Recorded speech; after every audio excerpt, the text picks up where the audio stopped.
உச்சியில் மகுடமின்ன ஒளிதர நுதலினோடை வச்சிர மறுப்பின் ஒற்றை மணிகொள் கிம்புரி வயங்க மெச்சவி கவரி தூங்க வேள மாமுகம் கொண்டு உற்ற கச்சியின் விகட சக்கர கணபதிக்கு அன்பு செய்வாம். கச்சியின் விகட சக்கர கணபதிக்கு அன்பு செய்வாம்.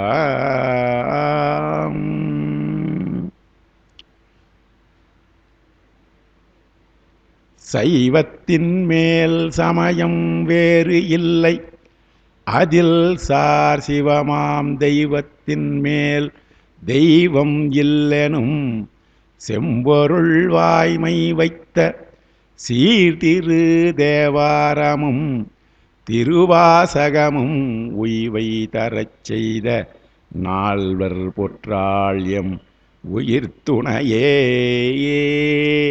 நால்வர் பொற்றாள்யம் உயிர் துணையே.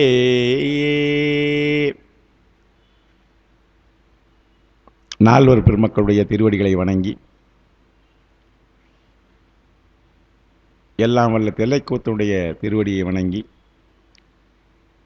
திருவேகம்ப பெருமானுடைய திருவடியை வணங்கி, இந்த தலத்திலே தொடர்ச்சியாக திருமுறைகளுக்கு விளக்கத்தை செவியமுதமாக அடியார் பெருமக்களுக்கு வழங்க வேண்டும் என்ற குறிக்கோளுடன் ஏறக்குறைய 5 ஆண்டுகளாக செயல்பட்டு வருகிற சிவஞான அருள்நெறி அறக்கட்டளையினுடைய அமைப்பாளர், எல்லாம் சொல்லணுன்னாக ஆளினால் இருந்து இந்த பணியை செவனே செய்து வருகின்ற என்னுடைய இனிய நண்பர் ஞானமையா அவர்களுக்கும், அவருக்கு உறுதுணையாக இருந்து இந்த யாகத்திலே பங்கேற்று யாகம் செவனே நடைபெறுவதற்காக உறுதுணையாக இருக்கின்ற அடியார் பெருமக்களுக்கும் என்னுடைய நெஞ்சார்ந்த பணிவை தெரிவித்துக் கொண்டு, பெருமக்களே,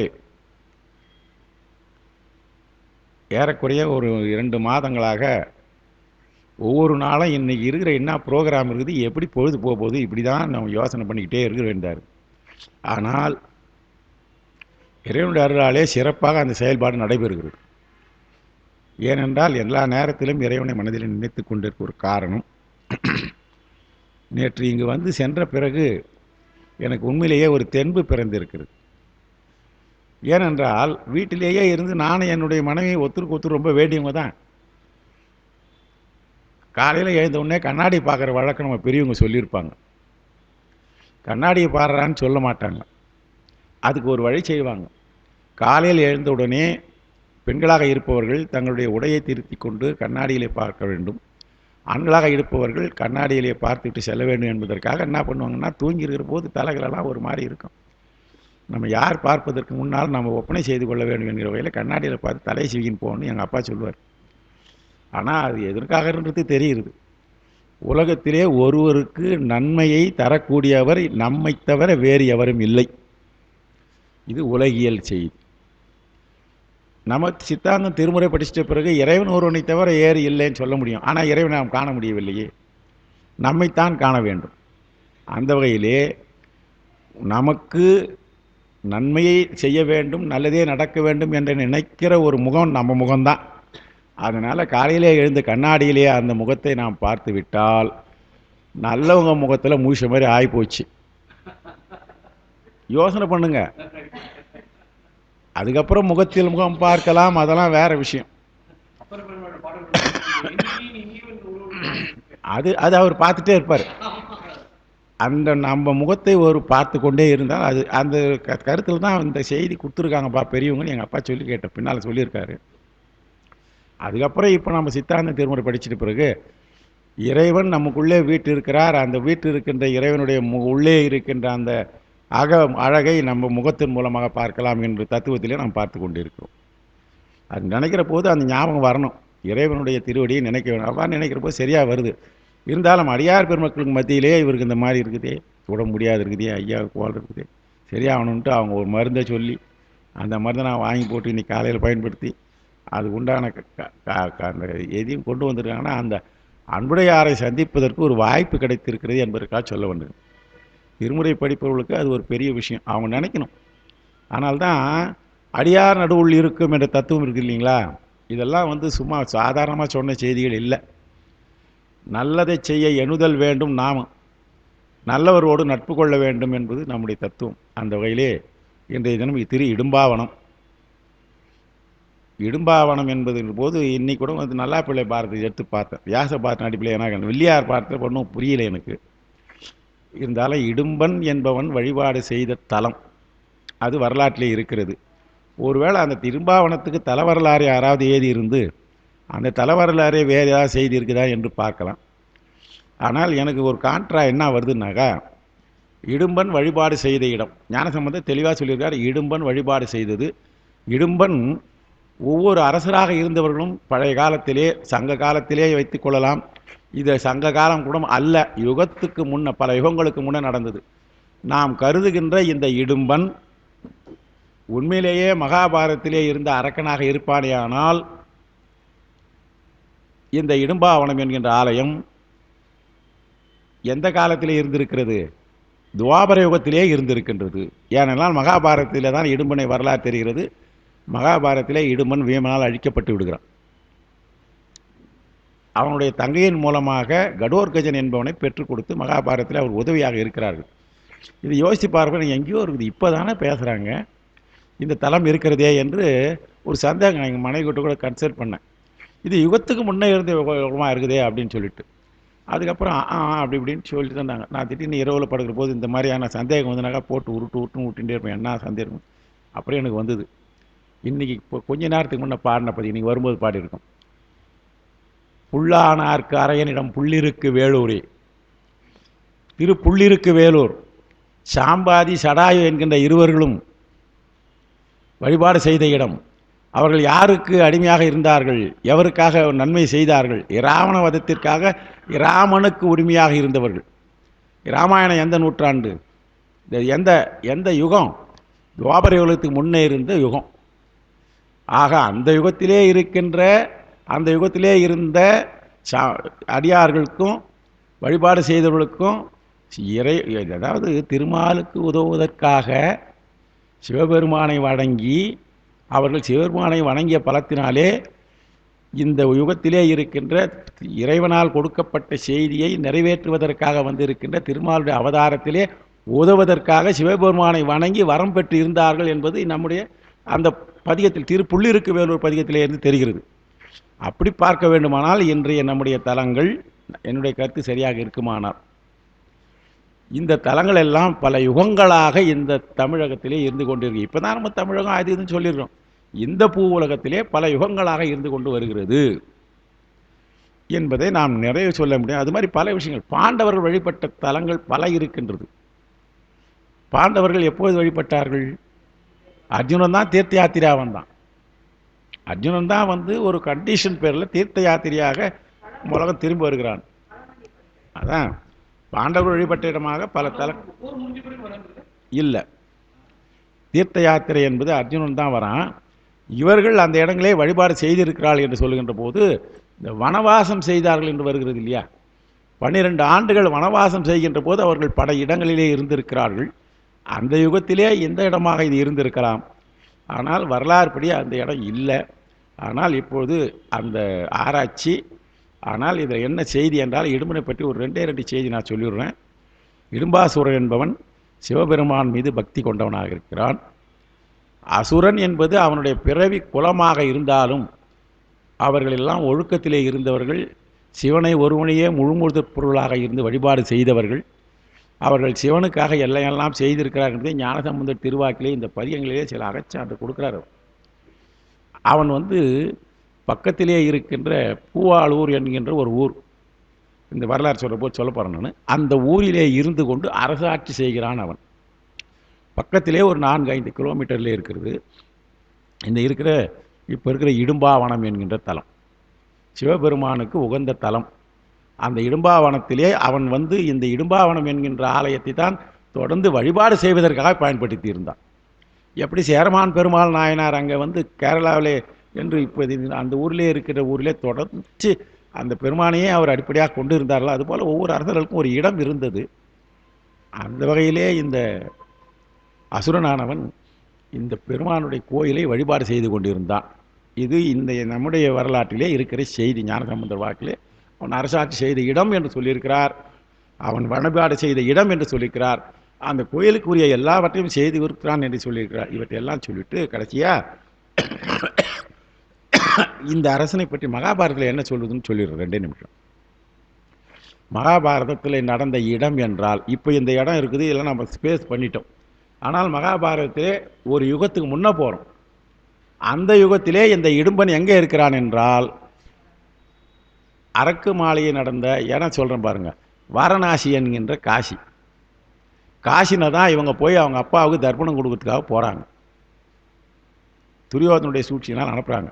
அங்கே போய் அரக்கு மாளிகை கட்டுறான்.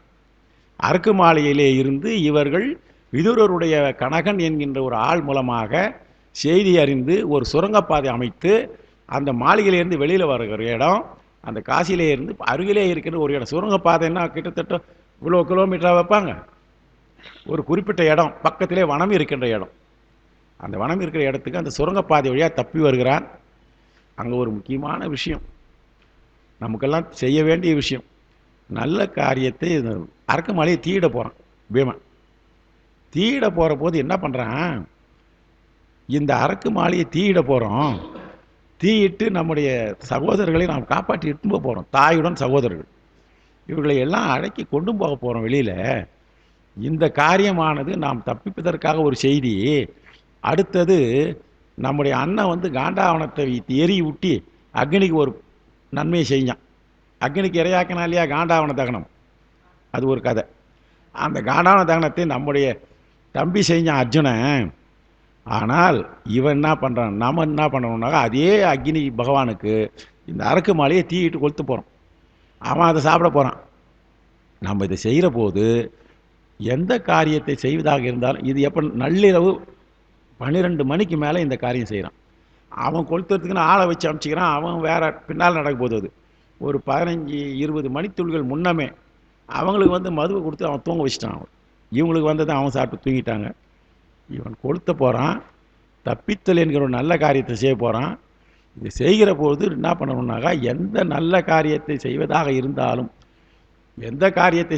இருந்தாலும் முதியோர்களை வணங்க வேண்டும், இறைவனை வணங்க வேண்டும். இறைவனை வணங்க வேண்டும் என்றால் நமக்கு கண் தோன்றதாக தாயும் தந்தையும் இறைவனாக கருத வேண்டும். இங்கே தந்தை இல்லை, தாய் என்றார். உடனே என்ன பண்ணா 5 பேரையும் எழுப்பினா. அந்த ஒரு நிமிஷம், ஒரு 5 நிமிஷம் முன்னையே எழுப்பினா. எழுந்த உடனே என்ன சொன்னான், என்னடா ராத்திரியில் எழுப்பிட பீமா, என்னடா உனக்கு இந்த மாதிரி மொட்டை சுபாவம் இருக்குதுன்ட்டு தர்மர் கேட்குறாரு. அடுத்தவங்களாம் கேட்குறாங்க. சகாதேவன் எகிர்றான், எல்லாம் தெரிஞ்ச சகாதேவனே எகிர்றான்.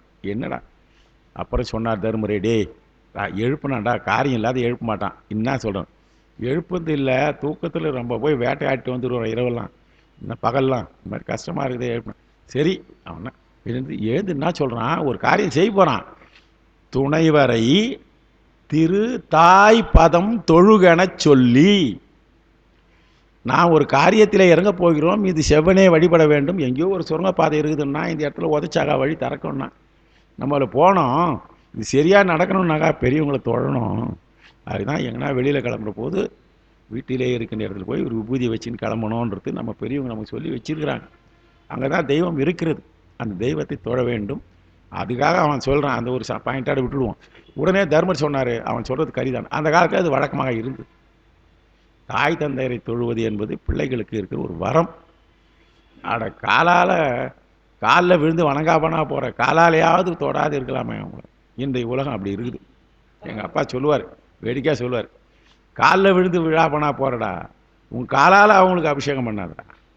இன்றைய உலகம் அப்படி இப்படி சொன்னது 30 வருஷத்துக்கு முன்னே எங்கள் அப்பா தைரியமாக போல்டாக பேசுவார். காரணம் அப்படி இருக்குது. இப்போ இன்னும் பார்த்தாக்கா என்னென்னமோ நடக்குது, அங்கே போக வேணாம். ஆக இந்த துணைவரை திரு தாய்பதம் தொழுகெனச் சொல்லி அதுக்கு பிறகு அந்த காரியத்தை செய்கிறான். அரக்குமலை தீடுகிறான். அங்கே இருந்து ஒரு கதவை திறக்கிறது. அந்த கதவின் மூலமாக மூடிட்ட பிறகு அது என்ன ஆகிப்போச்சு, இந்த காற்று ப்ரூஃப்னு சொல்லுவாங்களே, ஏர் ப்ரூஃப். அதனால் அந்த எரியிற போது ஒன்றுமே தெரியாது, அழகாக வெளியில் வந்துட்டான். இரவில் அத்தனை பேரையும் அவன் சுரங்க வழி பாதையாக அழைத்து கொண்டு வருகிறான். அத்தனை பேரும் கூட வருகிறார்கள். அங்கோட நிறைய செய்திகள்லாம் இருக்குது. எல்லாரையும் இடுக்கி வந்தான், இடுக்கி எடுத்துன்னு வந்தான் அப்படின்வாங்க. பீமன் பலசாலி, நினைத்த நேரத்திலே அவனுக்கு பலத்தை வரவழைப்பதாக அவன் தந்தை வரம் கொடுத்துக்கிறார். வாயு பகவான் அவனுக்கு பலத்தை கொடுத்துருக்கிறார். அதனால் அதெல்லாம் தூக்கின்னு வர முடியுமா சார்? 4 பேரெல்லாம் ஏன் சார் முடியாது? இந்த காலத்தில் நம்ம போய் என்ன எக்ஸிபிஷனில் பார்க்குறோமே, நான் அடிக்கடி சொல்கிற விஷயம் இது. ஈட்டி பார்க்குறோம். நம்ம எத்தனை வருஷத்துக்கு முன்னே, ஒரு 100 வருஷத்துக்கு முன்னே நம்முடைய நாட்டிலே இருந்த மன்னர்கள் பயன்படுத்திய ஈட்டி, பயன்படுத்திய பீரங்கி, பயன்படுத்திய துப்பாக்கி, பயன்படுத்திய வாள் எக்ஸிபிஷனில் பார்க்குறோம். பொய்யா எழுதி வச்சுருக்காங்களா? பயன்படுத்தினாங்க இல்லையா? இன்றைக்கி நம்மளால் அந்த கேடயத்தை தொட முடியுமா? ஆனால் தொட்டவர்கள் 100 ஆண்டுகளுக்கு முன்னே வாழ்ந்திருக்கிறார்கள். ஆக மனிதர்களுடைய உடல் வலு அந்த காலத்திலே அவ்வாறு இருந்தது. தூக்கின்னு வருவானானே இன்னைக்கு பார்த்து பேசிகிட்டே இருப்பாங்க. இல்லை, அந்த பலம் இருந்தது. அவன் வந்தான், எல்லாரையும் வந்து தூக்கத்தை கெடுத்துட்டேன் அப்படின்னு சொல்லிட்டு அந்த வனத்திலே வருகிறான். வனம் வந்து ஒரு பாறை மேலே அவர்களை எல்லாம் சுத்தம் பண்ணிவிட்டு, வேற ஒன்றும் கையில் ட்ரெஸ் எல்லாம் கிடையாது, அந்த பாறையின் மேலே அவர்களை படுக்க வைத்து விட்டு உறங்குங்கள் என்று இவன் காவலாக இருக்கிறான். அந்த உறங்குகின்ற பொழுது அங்கே மானுட வாசனை வருகிறது. அங்கே இருந்து கொஞ்சம் தொலைவில் தான், கிட்டத்தட்ட ஒரு 5-6 மைல் தொலைவிலே ஒரு இவனுடைய இடம், அந்த அரக்கன் இருக்கிறானே இடும்பனுடைய இடம் இருக்கிறது. அந்த இடும்பன் அந்த வனத்திலே இருக்கிறான், அந்த வனத்துக்கு அரசனாக இருக்கிறான். சார், இங்கே இது வந்து காசியில் நடந்தது, இப்போ நம்ம ஊரில் அவன் வழிபட்ட இடம் இருக்குதுன்னாக்கா, அந்த யுகத்திற்கு அவன் எவ்வாறு வந்திருக்கான்னா, அந்த யுகம் வருகின்ற போது இந்த இடங்களெல்லாம் மாறி இருக்கலாம். இது எப்போ பிரிச்சுது? இதே ஒரு 1000 வருஷத்துக்கு முன்னே என்ன நடந்ததுன்னு நமக்கு தெரியுமா? தொல்காப்பியத்தில் பார்த்தீங்கன்னாக்கா இதெல்லாம் இருக்குமா? சேர சோழ மன்னர்கள் இருந்தார்கள், அவருடைய பகுதிகள்லாம் வித்தியாசமாக இருந்தது. ஆகையினாலே பல யுகங்களுக்கு முன்னே இருந்தால் அந்த நேரத்தில் அவனுக்கு வாசனை வருது. மாமிசம் சாப்பிடுவதையே தொழிலாக இருக்கின்ற அரக்கன் அவன் என்ன பண்ணுறான்? சரி, இரவில் மாமிச வாடை வருகிறது. அவனுடைய எவ்வளோ சென்சிட்டிவ் இருக்கிறான் பாரு. அப்படியே வந்து நான் போய் இருடி. அவனுக்கு ஒரே தங்கை. அந்த தங்கையின பேர் இடும்பின்னு சொல்லுவாங்க, இடும்பிக்குறின்னு சொல்லுவாங்க. வில்லிபுத்தூரில் ஏதில் நல்லா பிள்ளை எழுதியிருக்கார், வியாசபாரத்தின் அடி ஒற்றி. கமலக்கண்ணின்னு பேர் அந்த அம்மா பேர். அந்த பெண்ணு கமலக்கண்ணி. நான் போய் நர மாமிசம் சாப்பிட்டு வரேன், முடிஞ்சால் அவனுக்கு கொண்டு வரேன்னு சொல்லிட்டு கலப்புறான் அவன். நர மாமிசத்துடைய வாடை, நர வாடை வருகிறது. நம்ம வனத்திலே நரர்கள் வருவதற்கு அஞ்சுகின்ற இடம் இது அப்படின்னு சொல்லிட்டு அவன் புறப்படுறான். புறப்பட்டு வரும்போது இவ சொன்னா, அண்ணா நீ எப்போ பார்த்தாலும் தான் போய் சாப்பிட்டு வரேன், நான் எல்லாம் பார்சலாகவே சாப்பிட்டு வரேன், நீ எதெல்லாம் பார்சலாக எடுத்துன்னு வந்து எனக்கு கொடுக்குறியோ அதான் நான் சாப்பிட்டு வரேன், நீ இரவு காலமாக இருக்குது, நான் போய் அதை சாப்பிட்டு வரேன். நரவாடை நர மாமிசம் சாப்பிட்டு ரொம்ப நாள் ஆகிப்போச்சு, சும்மா மிருகங்களையே சாப்பிட்டுட்டு இருக்கிறோம், நம்ம வனத்துக்கு வந்துருக்கு, நான் சாப்பிட போட்டு நான் சாப்பிட்டு வரேன்னா ஜாக்கிரதையாக போய் வான்னு. அங்கிருந்து வருகிறாள், பீமனை பார்க்கிறாள். பார்த்த உடனே இவன் தான் நமக்கு கணவன் என்று தீர்மானம் பண்ணிட்டான். பீமன் தான் காவல் காத்துங்கிறான். வருகிற போது அந்த பெண் எப்படி வராருனாக்கா, ரொம்ப அற்புதமான அலங்காரத்தோடு வருகிறாள். அரக்கின்னா அரக்கியா இல்லை, அதனால தான் அவளுக்கு பேர் கமலக்கண்ணி. வருகிறாள். வந்த உடனே இவங்க வந்து சொல்கிறாரு, நீ கவலைப்படாத, யாருன்னு கேட்குறான். இவனை நான் இந்த மாதிரி வந்திருக்கிறேன்றான். பேச்சுவார்த்தை நடக்குது, நமக்கு இந்த பேச்சுவார்த்தை இல்லை பதிகம். அதனால் இருந்து அவன் திருப்பி நான் அவளை தேடிக்கின்னு வரான் இடும்பன். அவன் தான் கேட்குறான் ஒரே ஒரு வரி, உணவின் ஆசையால் கொல்ல வந்த நீ உணர்வின் ஆசையால் உள்ளழிந்துடல் கணவனாமென காதலிப்பதே கங்குல் வானர்தம் கடன் அழிப்பதேன்றான். வந்த உடனே ஏதோ சாப்பிட்டு வரேன்னு ஆசைப்பட்டு வரேன், இங்கே வந்த பிறகு உடலுக்கு ஊகை வேணும்னு சொல்லிட்டு அவனை பார்த்துட்டு பல்லை எழுச்சி நின்று கிடக்கிறேன். அவன்கிட்ட அவன் சொல்கிறா, நீ என்ன பண்ணுற, எங்கள் அரக்கன் வந்தான்னா, எங்கள் அண்ணன் வந்தால் கொண்டுடுவான் உன்னை, நீங்கள் எத்தனை பேரும் என் கையில் உட்காந்துங்க, சிறிய உருவம் ஆக்கிடுறேன், தவ மகிமை தான், சிறு உருவம் ஆக்கிறேன், எங்கள் அண்ணனுக்கு தெரியாத ஒரு குண்டில் எத்தனை வச்சுக்கிறேன், நீ என்னை கல்யாணம் பண்ணிக்கோ, இவங்களெல்லாம் நான் பத்திரமா பார்த்துக்கிறேன், உங்களுக்கு தாயெல்லாம் வச்சுக்கிறேன்னு சொல்லிக்கினே நான் பேசிக்கிறேன். இதெல்லாம் சொல்லிவிட்டு நம்ம எஸ்கேப் ஆகிடலாம். எங்கள் அண்ணன் வந்தான்னா விடமாட்டான், அவன் பலவான், எவன் வந்தாலும் வட்ட நான் பார்க்குறேன்றான் பீமன். பேசிக்கிற போது இவன் வந்தான்.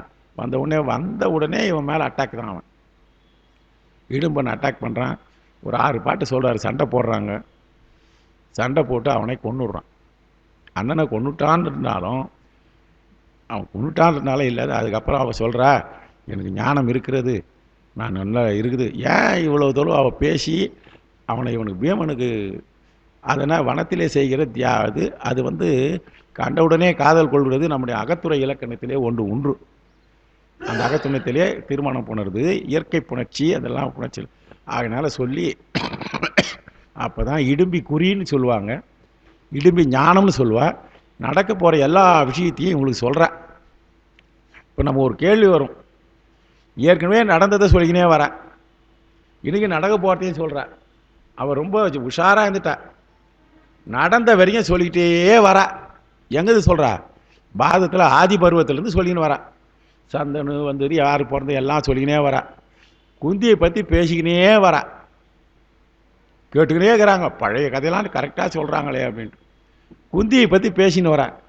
குந்தி வந்து யாருக்கும் தெரியாத கர்ணன் ஒருத்தனை பெற்றுக்கிறான்றதை உண்மையை சொல்லிவிடுவாள்ல இவ. அந்த குந்தி இருக்கின்ற பொழுது குந்தி போஜ மகாராஜனுக்காக இந்த அம்மையார் அவதாரம் செய்தார்கள். அந்த நேரத்திலே நாரதர் வந்தார், அவரை பண்டகசாலைக்கு அழைத்து சென்றார். அவர் ஒரு வரத்தை கொடுத்தார், 5 மந்திரங்களை கொடுத்தார்.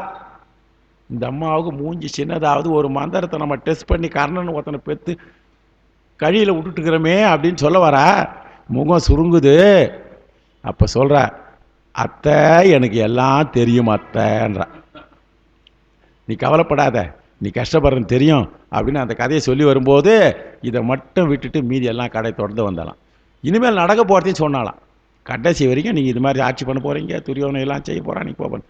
ஆனால் ஃப்யூச்சரை சொல்கிற போது, எதிர்காலத்தை சொல்லுகிற பொழுது, நான் சொல்லுக்குறி உண்மையானால், நான் யட்சன் என்கின்ற ஒரு தேவதையின் அடிப்படையில் தான் இதெல்லாம் கண்டுபிடிச்சி சொல்கிறேன். உண்மையானால் இனிமேல் உலகத்தினுடைய நலனுக்காக உங்களுடைய செயல்பாடு இருக்கிறது. நரநாரணராக இருக்கிறவர்கள் தான் வந்து அவதாரம் செய்ய போகிறாங்க. இதெல்லாம் செய்ய போகிறோன்னா கிருஷ்ண பரமாத்மா உங்களுக்கு உதவி போகிறார். எல்லாம் சொன்னேன். இனிமேல் நடக்கின்றது எல்லாம் நான் சொல்லுவேன், நீங்கள் கேட்டுக்கொண்டே வருவீர்கள், மறந்து கொண்டே வர வேண்டும் என்று ஒரு ஆமாம், கேட்டுக்கொண்டே வருவீர்கள், பின்னாலே மறந்து கொண்டே வருவீர்கள் சொல்லி அடுத்ததெல்லாம் சொன்னான்றது கதை. இது அங்கே இடும்பனை அவன் அழித்து விட்டான்.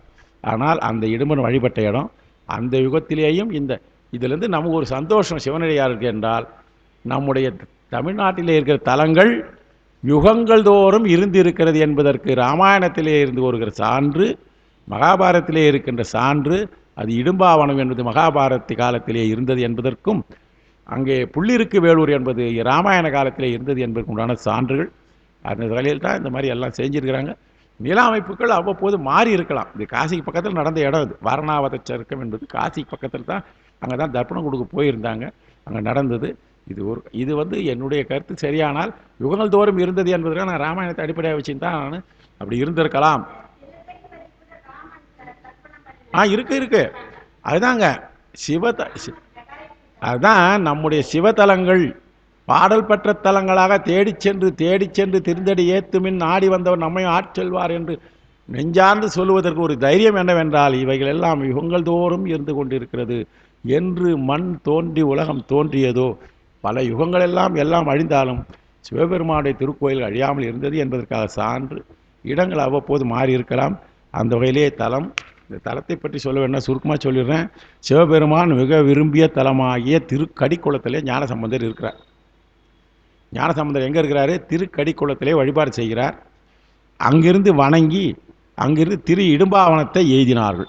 இடும்பாவனம் வர திருக்கடிக்குளத்துக்கு அப்பந்தான் இடும்பாவனம் வந்து அங்கே எழுந்திருக்கின்ற சுவாமிகள் அத்தலத்தில் கோயில் கொண்டு விளங்குகின்ற சர்க்குருநாதர், அங்கே இருக்கிற பெருமானுக்கு பேரு சர்க்குருநாதரை, ஆமாம் சர்க்குருநாதர்,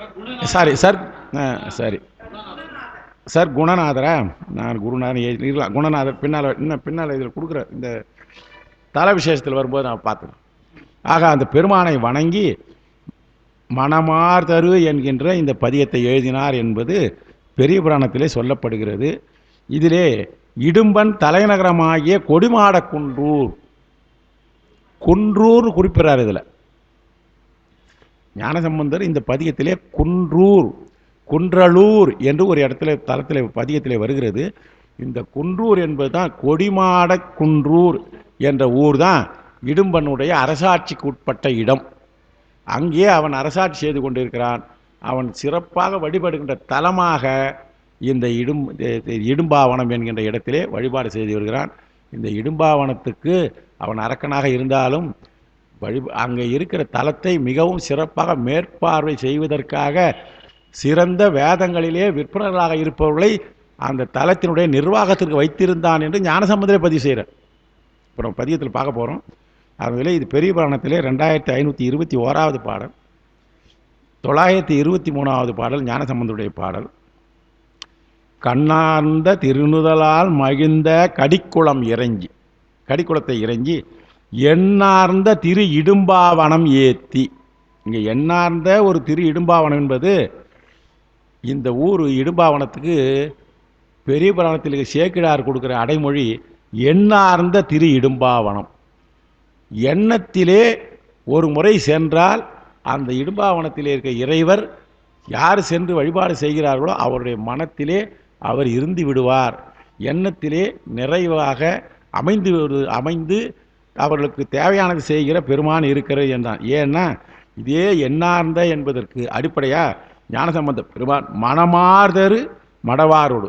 இப்போ மனமார்தரு என்பதும் எண்ணத்திலே வைத்துக் கொண்டிருப்பவர்கள். அடுத்தது நெறி நீர்மையர் குறி நீர்மையர். நெறி நீர்மையர் குறி நீர்மையர்னு ஒரு இடத்துல இதே ஞானசம்பந்த பதிக்க போகிற அன்றைக்கி இந்த செய்திகள்லாம் இருக்கிறதுனால ஆக எண்ணத்திலே பதியக்கூடிய பெருமானாக இருக்கிறான் என்பது அப்படி சேக்கிழாருடைய வார்த்தை. அதுக்கப்புறம் மண்ணார்ந்த பதிப்பிறவும், இப்போ நீங்கள் பார்த்தோமே பல யுகங்களாக இருந்திருக்கின்ற பதின மண் ஆர்ந்த பதிப்பிறவும் மகிழ் தரும் அன்பால் வணங்கி. வழியிலே இருக்கிற தலங்களை எல்லாம் பூமியிலே சிறந்த தலங்கள் என்று சொல்லப்படுகின்ற மண் ஆர்ந்த பதி, மண்ணிலே வேண்டியதை வேண்டுவார்களுக்கு ஈயக்கூடியதாக இருப்பது அந்த மண்ணிலே இருக்கிற பதி. இந்த மண்ணிலே இருக்கிற பதியை பாதாள லோகத்திலே இருப்பவர்களும் ஆதிசேஷன் வழிபட்ட தலங்கள் நிறைய இருக்குது. பாதாள லோகத்தில் இருக்கும் ஆதிசேஷன், வானவுலகத்திலே இருக்கிற இந்திரன் பிரம்மா விஷ்ணு என்று மேலே இருக்கிற 7 உலகங்களில் இருக்கிறவர்களும் வழிபாடு செய்கிற தலங்கள் இருக்கிறது. ஆகையினாலே மண்ணுலகத்திலே இருக்கிற பதி சிறந்த பதி. இதுக்கு நம்ம உதாரணம் சொல்ல போனாக்கா புவனியில் போய் பிறவாமையினால் நாம் போக்குகின்றோம் அவமே இந்த பூமி சிவன் உய்ய கொள்கின்ற ஆறு என்று நோக்கி திருமாலாம் அவன் விருப்பெய்தவும் மலரவன் ஆசைப்படவும். அங்கே சொல்லார் பாருங்க, தேவாதி தேவர்கள்லாம் வணங்குகிறாள் என்றால் இந்த மண்ணிலே இருக்கிற தலம், அதான் மண்ணார்ந்த பதி. இந்த தலங்களையெல்லாம் பெருமான் வணங்கி சென்று அங்கே பண்ணாராம் மண்ணார்ந்த பதியெல்லாம் வணங்கி பண்ணார்ந்த தமிழ் பாடி. பண்ணார்ந்த தமிழ் என்றால் பண்களிலே அடையக்கூடியதாக இருக்கின்ற தமிழிலே பரவினார் என்றால் பண்களை அமைத்தார். இது பாருங்க, தமிழ் பாடி பரவி அப்படி வச்சு நம்ம பண்ணார்ந்த தமிழ் பாடி பரவி. தமிழ் பாடுவது என்பது பதிகத்தை அருள் செய்வது. பதிகத்தை அருள் செஞ்சிட்டாங்க நம்ம மேலே முடிச்சிட்டுன்னு இல்லை, பாடுதல் மட்டும் இல்லை பரவுதலும் செய்ய வேண்டும். பெருமானை வெறும் பாடிட்டா போதாது, பரவவும் வேண்டும். ஏன்னாக்கா பாடுவார் பசி தீர்ப்பாய் பரவுவார் பிணி களைவாய். பசி தீர்த்தா மட்டும் போதுமா, பிணி களையணும் இல்லையா? அதனால் பரவ வேண்டும். அதனால தான் ஓதுவார் பெருமக்கள் கூட வாய்ப்பு கிடைக்கிற போது அந்த தலங்களுக்கு வழிபாடு செய்கிறார்கள். உதாரணத்துக்கு சொல்ல போனால் சர்க்குருநாதன் நான் இது வரைக்கும் திருமேற்றிலே பாடவே இல்லைன்னு சொல்லி அந்த தலத்தை தரிசனம் பண்ணணும்னு சொல்லி அங்கே அமைச்சு கொண்டு பாடிட்டு தரிசனம் பண்ணி போனார். சென்ற வாரம் உங்களுக்கு எல்லாம் சொல்லியிருப்பாங்கன்னு நினைக்கிறேன், ஞாபகம் இருக்கும். ஏன்னா அந்த பாட வேண்டும் பரவ வேண்டும். பாடுவாருக்கு பசி தான் தீரும், பரவனால்தான் பிணி களையும். பசி என்பது அறிவு பசி, பிணி என்பது அது பிறவி பிணி. இந்த ரெண்டுத்துக்கும் உண்டானது. இப்போ இது எனக்கு கொஞ்ச நேரத்துக்கு ரிலாக்ஸ்.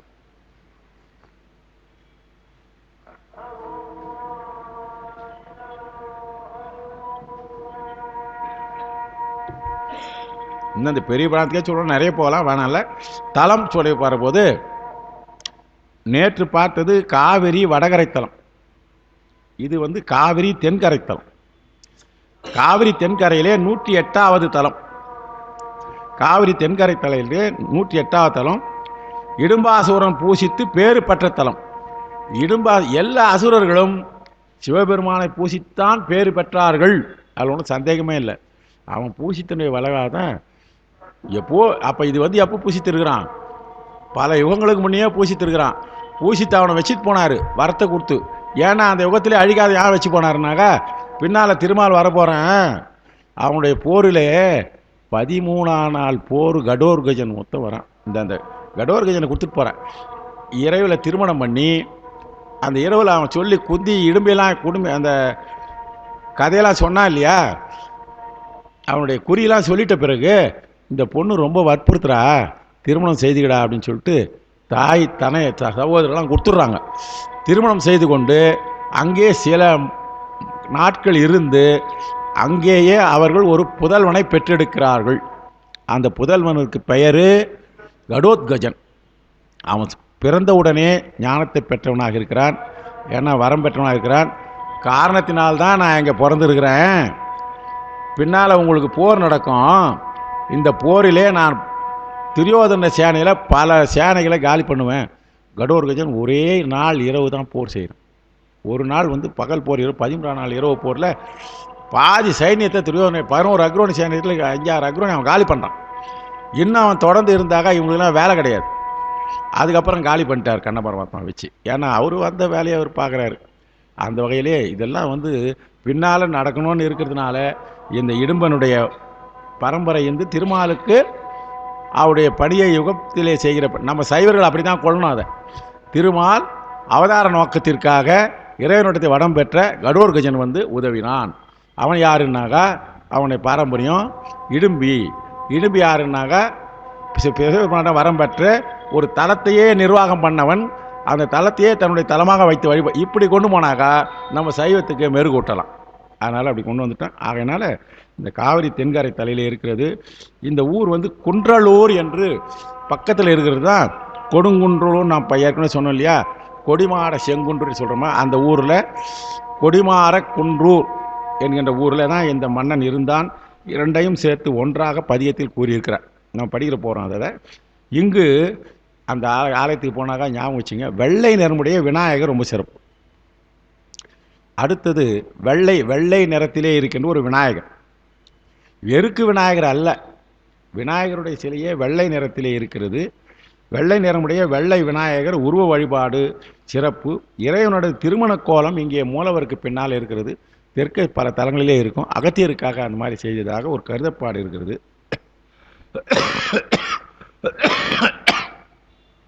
இறைவர் சர்க்குணநாதர். இங்கே கரெக்டாக வந்துச்சு பாருங்க.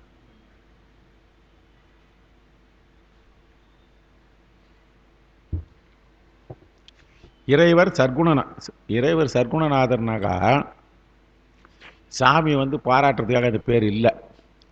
தன்னை வணங்குவோர்களுக்கு நல்ல குணங்களை கொடுக்குற நாதரவர் அப்படி வச்சுப்போம். அடுத்தது சுவாமி சர்க்குணநாதர், அம்மை மங்களநாயகி.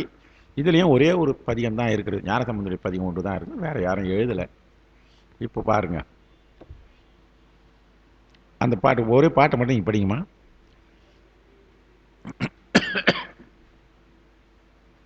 உட்கார்ந்தே படிக்கலாம். சரி சரி, நல்லது. சிவா.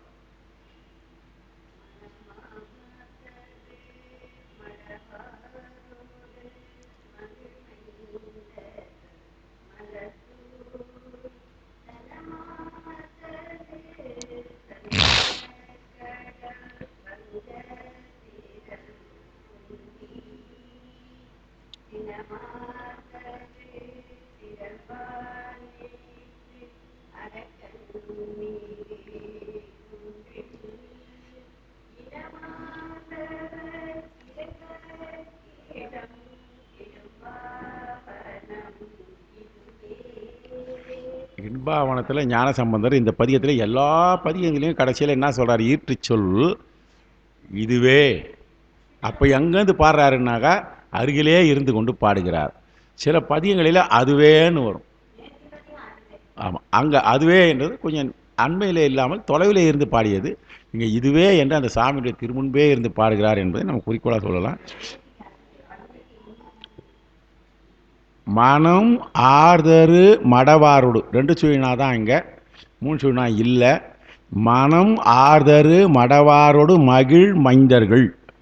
வழக்கமாக சொல்லலாம், நல்ல மனம் என்றால் நல்ல மனத்தை உடையவராக, மனம் பொருந்திய சிறு பெண்கள். ஒருவனுக்கு ஒருத்தி என்கின்ற ஒரு தன்மை உடையவராக இருக்கிற பெண்கள் ஒருவனை மனத்திலே வைத்து அதே தன்மையில் வாழ்ந்து கொண்டிருக்கிற பெண்கள், இப்படி ஒன்றால் சொல்லிட்டே போகலாம். மனம் பொருந்தியவராக இருக்கின்ற மடவார் என்பது சிறு பெண்களுக்கு பேர். மடவாருக்கு 7 பருவ பெண்கள் சொல்லலாம். அந்த 7 பருவங்களும் ஏறக்குறைய ஒரு சின்ன வயசுலேயே முடிஞ்சு போகுது. 14 வயசுக்குள்ளே தான் அந்த 7 பருவ பெண்கள் சொல்வார்கள். ஆகையினால் இந்த மடவார் என்றால் சிறு பெண்கள். அந்த மடவாரோடு மகிழ் மைந்தர்கள், மகிழ்ச்சியோடு கூடி அந்த மடவார்கள் மகிழத்தக்க மைந்தர்கள் என்று சொல்லலாம். அந்த மடவாரோடு மகிழ்ச்சியாக இருக்கிற மைந்தர்கள் என்று சொல்லலாம். அவர்கள் முதல் பாட்டில் முதல் வரியிலேயே பெருமானை எவ்வாறு வழிபாடு செய்கிறார்கள் என்று சொல்கிறார் பாருங்க. மணமார்தரு மடவாரோடு மகிழ் மைந்தர்கள். ஆக பேரா கோயிலுக்கு போனால் நான் அடிக்கடியே சொல்கிறது தான், ஒரு வாட்டி இந்த மாதிரி சொல்லியிருக்காங்க.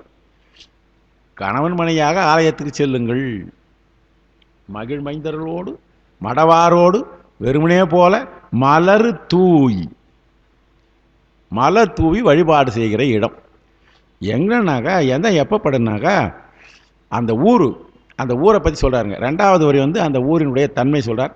தனமார்தரு சங்கக்கடல் வங்கத்திரள் உந்தி. வங்கத்திரள் உன்னா வங்கம் என்றால் கப்பல்கள், அந்த காலத்திலே மரக்கலங்கள், அது வருதான், நிறைய வருதான். அது என்ன எடுத்துன்னு வருதான், தனமார்தரு சங்கம் என்றால் கடற்கரையிலே இருந்து பலவிதமாக இருக்கின்ற, சங்கம் என்றால் சங்கங்கள் இருக்கின்றதாக இருக்கின்ற கடல். அந்த கடலிலே இந்த வங்கம் என்கின்ற இந்த தோணிகள்லாம் எப்படி வருதான், சும்மா வரலையா. தனமார்தர் என்றால் பிற பகுதிகளிலே இருக்கின்ற செல்வங்களை எல்லாம் எடுத்துக்கொண்டு வாணிபத்திற்கு தானே வருவாங்க. ஆகையினால அந்த ஊரிலே நிறைய செல்வங்களை ஏற்றிக்கொண்டு வாணிபத்திற்காக வருகின்ற வங்கம் என்று சொல்லுகின்ற கடலிலே வருகின்ற மரக்கலங்களை கொண்டு அவைகள் ஒன்றோடு ஒன்று வந்து கொண்டு இருக்கிறதாம். அந்த இடத்திலே அந்த இடம் எப்பேற்பட்ட ஊருனாக்கா, இது எந்த ஊரை சொல்கிறா தெரியுங்களா? ஊரு சொல்கிற போதே அவன் இருக்கிற ஊரே சொல்கிறாரு. அரசன் இருக்கின்ற அரசாட்சி செய்கிற இடம். சினமார்தரு திரள் வாழ் எயிற்று அரக்கன். கோபக்குடியுனே இருப்பது. ஏன்னா அரக்கன்ற போதே எப்பவுமே அவன் கோபக்குடியுனாக தான் இருப்பான். அரக்கர்களுக்கே உண்டான சுபாவம் அது. சட்டுன்னு கோபம் வந்துடும். நமக்கு தான் அதனால் சொல்கிறான் சீச்சி சினமே தவிரான்னு சொல்லி வச்சுக்கிறார். அது இருந்ததுனாக்கா ஆபத்துன்னு சொல்கிறதுனால சினமார்தரு திரள், சினமும் இருக்கு, கோபம் இருக்கிறது, அதே நேரத்தில் அருமையான வல்லமை பொருந்தியவனாக இருக்கிறான். அவன் வாழ் எயிற்று அரக்கன் என்றால் வாள் போன்று எயிறு என்றால் பல்லு, வாள் போன்ற பல்லினை உடைத்தவனாக இருக்கின்ற அரக்கன். மிகு குன்றில் என்றால் மிகவும் விரும்பி அரசாட்சி செய்திருக்கின்ற குன்றிலே இனமாதவர் இறைவர்க்கு இடம் இடும்பாவனம். இதுவே அந்த ஊரிலே இனமாதவர் இறைவர், அந்த ஊரிலே மிகச் சிறப்பாக இருக்கிறார்கள். இனமாதவர் என்றால் மிகச்சிறந்த தவத்தை செய்தவர்களாக இருக்கின்றார்கள். அந்த தவத்திலே செய்தவர்களாக இருக்கின்றவர்கள் இருக்கின்ற ஒரு இடம். திரள் வாயிலிருந்து அந்த அரக்கனுக்காக சொன்னது. சினமார்தர் என்பது அரக்கனுக்காக சொன்னது. கூட்டமாகிய முனிவர்களுக்கும் இங்கே சிவபெருமானை வணங்குகின்றார்கள். யாரெல்லாம் வணங்குறாங்க பாருங்க. இப்போ மணமார்தரு மடவாரூர் மகிழ் மைந்தர்கள் வணங்குகின்றார்கள். அவர்கள் எதுக்காக வணங்குகின்றார்கள் என்றால் இறைவனுடைய திருவடியை பெற வேண்டும் என்று வணங்கவில்லை. கணவன் மனைவியோடு வரும்போதே எப்படின்னா எல்லார இன்பத்திலே நமக்கு இவ்வுலக இன்பம் வர வேண்டும் என்பதற்காக. அதனால தான் தனங்கள்லாம் பெறுகிறார், அவங்களுக்கு தனங்கள்லாம் கிடைக்கிறாங்க. தனமார்தருன்னு சொல்லிட்டார். ஆனால் இனமாதவர் என்று சொல்லுகிறோம் இல்லையா, வணங்குவதையே தொழிலாக இருக்கின்றவர்கள் அவர்கள் என்ன செய்கிறாங்கன்னாக்கா இறைவனுடைய திருவடியை வணங்குகின்றார்கள். இனமாதவர் என்றது இறைவனை கூட்டமாய் வணங்குகின்ற. மாதவர் என்றால் முனிவர்களை குறிக்கிறது. இனமாதவர் இறைவனை வணங்குவதையே தொழிலாக உடைய மாதவர் என்றால் தவம் செய்பவர்கள், தவம் செய்து சித்தி பெற்றவர்கள்லாம், தவம் செய்து சித்தி பெற்றவர்கள்லாம் பழைய பேர் என்னன்னா முனிவர்கள். ஆக முனிவர்கள் எல்லாம் இருக்கின்ற இடம். இந்த மணமாதரு மைந்தர்களும் மகளிர்களும் மனைவிகளுடன் வந்து வழிபட்டு என்ன பெறுகிறார்கள் என்றால் தங்களுக்கு தேவையான செல்வங்களை பெறுகிறார்கள். இவ்வுலக இன்பத்தையும் பெருமான் கொடுக்கிறார். அடுத்தது இறைவனுடைய அவ்வுலக இன்பத்தையும் கொடுப்பதற்காக மாதவர்கள் பெறுகிறார்கள் என்கின்ற 2 செய்திங்க சொல்லி வந்தார்.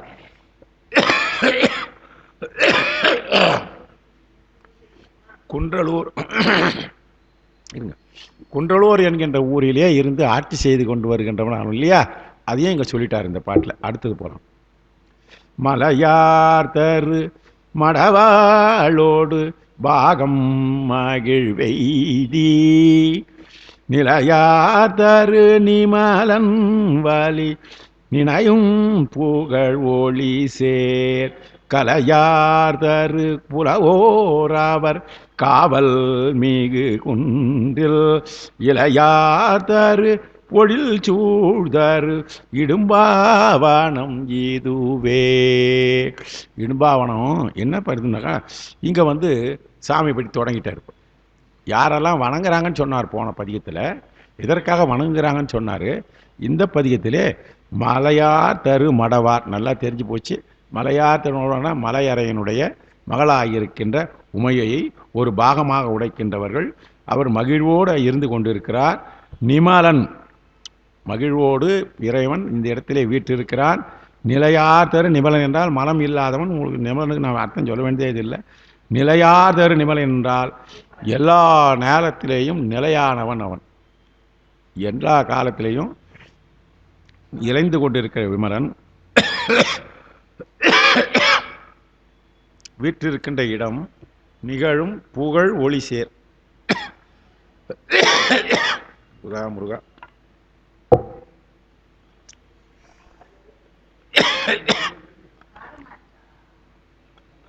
இல்லை அது வேண்டாம், அது ரொம்ப அது சாப்பிட்டாலும் ஒரு மாதிரி ஆகிடும்.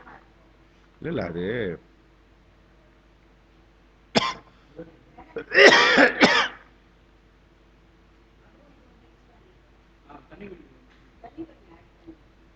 இல்லை இருக்கட்டும்.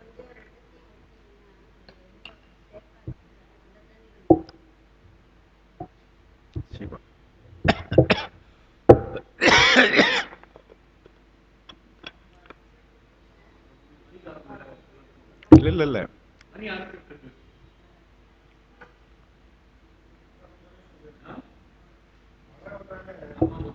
இல்லை கிளைமேட்டே ஒரே மாதிரி இல்லைங்க. ஏதோ ஒரு நாள் இருக்கிற கிளைமேட் ஒரு மாதம் இல்லை, 2 மாதமாக அப்படி தான் இருக்குது. ஆன்டிபயாட்டிக்கும் எடுபடலை. சரி இருக்கட்டும். அடுத்தது இங்கே வந்து மலையார் என்பது மலையரசனுடைய மகள். அடுத்தது இன்னொரு சொன்ன மலை ஆர்தர் என்பதுக்கு 2 பொருள் கொடுக்குறாரு. மலைக்கு உரிமையானவனாக இருக்கின்ற மலையரனுடைய மகள், இன்னொன்று மலையிடத்து வசிக்கின்ற உமாதேவின்னு ஒரு பொருள் கொடுக்குறார். மலையிடத்து வசிக்கின்ற உமாதேவி என்பது மலை ஆர்தரு என்பதற்கு 2 பொருள் கொடுக்குறாரு அவர். என்று சொல்லுகிறவங்களும் ஒரே எழுதுகிறவங்க இருக்கிறாங்கன்றத நம்ம தண்டபாணி தேசிகர் ஒழுங்காக சொல்லி இப்படி கூட சொல்கிறாங்க அப்படின்ட்டு எவ்வளோ நழுவராக இருப்பாருங்க அவர் இருக்கிறவங்கிறத. அடுத்தது இறைவன் சொல்கிறார் பாருங்க, நிலையார்தர் இறைவன் சொல்கிறார் பாருங்க. நிலையார்தர் இறைவன்னாக நித்திய பொருள்ன்றது சித்தாந்தப்படி இறைவன் நித்திய பொருளாக இருப்போன்றதுனால நிலையார்தர் இறைவன் சொன்னார். சரி, நித்திய பொருளாக இறைவன் ஒளிசேர் இடும்பாவனம் பொழில் சூர் இடும்பாவனம். இந்த இடும்பாவனத்துக்கு 2 வருது. முதல்ல ஒளிசேர் இடும்பாவனம், 2வது பாட்டில் கடைசியில் ஒளிசேர் இடும்பாவனம் என்றால் இறைவனுடைய ஆன்மீக ஒளியாக இருக்கின்ற திருவுள் ஒளியாக இருக்கின்ற உடைய இரும்பாவனம். அடுத்தது பொழில் சூழ்தழி இடும்பாவனம். இந்த இடும்பாவனத்துக்கு 2 டெஃபரன்ஸ் கொடுத்துருக்காரு. பொழில்சேர் இடும்பாவனமும் ஒளிசேர் இடும்பாவனம் என்று சொல்லிக்கிட்டாங்க. அடுத்தது இந்த இடத்துல கலையார்தரு புலவோன்னு சொல்கிறா பாருங்க. கலையார்தரு புலவோர் இங்கே தான் இது யாருடைய கண்ட்ரோலில் இருக்குது? இடும்பாசூருடைய கண்ட்ரோலில் இருக்குது. இவனுடைய அரசாட்சி பட்டணம் வந்து பக்கத்தில் இருக்கிற ஊர். ஆனால் இந்த இடம் ஆலயம் அவனுடைய கண்ட்ரோல் இருக்கிறதுனால அவன் என்ன போட்டுருவான் இந்த ஆலயத்துக்கு? கலையாதரு புலவோர் அவர் காவல் மிகு குன்றில் என்றால் கலையார்தரு புலவோர் என்பது யாருன்னாக்கா ஒளி மிகுந்த தேவர்கள். தேவர்களை பாதுகாப்பாக அரக்கன் வந்து தேவர்களையும் தன்னுடைய வேலையாட்களை வச்சிருக்காங்க. ஆக தேவர்கள் பாதுகாப்பாக இருந்து இங்கே காவல் புரிந்து கொண்டு இருக்கிறார்கள். சார் அது மாதிரிலாம் இடம் இருக்குமா சார் அப்படின்னாக்கா உண்டு. சோழனுடைய காலத்திலே புகார் நகருக்கு இந்திரனுடைய பணியினாலே சோழனுக்கு இந்திரன் அவர்கள் நாட்டிலே இருக்கின்ற பூதங்களை எல்லாம் காவலாக வச்சிருந்தான். சிலப்பதிகாரத்தில் சந்தி பூதம் சதுக்க பூதம் என்கின்றதெல்லாம் வந்திருக்கிறது என்று நமக்கு வரலாறு வருகிறது. ஆக தேவர்கள் கீழே இருக்கின்ற அரசர்களுக்கெல்லாம் செய்திருக்கிறார்கள். ஆலயமாக இருக்குது இல்லையா? அதனால் தேவர்கள் எங்கே பாதுகாப்பாக இருக்கிறது தான் கலையார்தரு புலவோர் அவர் காவல் மிகு குன்றில். அவர்கள் எல்லாம் காவல் காத்து கொண்டு இருக்கிறார்கள். கலையாதர் புலவோர் என்பதை இங்கு வந்து கலைகளெல்லாம் தெரிந்தவராக இருக்கின்ற சகல கலைகளையும் அறிந்தவராக இருக்கின்ற கலை நுணுக்கமாக அறிந்தவர்களாக எல்லாம் சொல்லலாம். ஆனாலும் இவர் தண்டபாணி தேசிகர் என்ன சொல்றாருனாக்கா, தேவர்களை எல்லாம் கலையாதவர்கள் இங்கே ஒளி மிகுந்த தேவர்கள் கலை ஆர்தரு புலவோர்.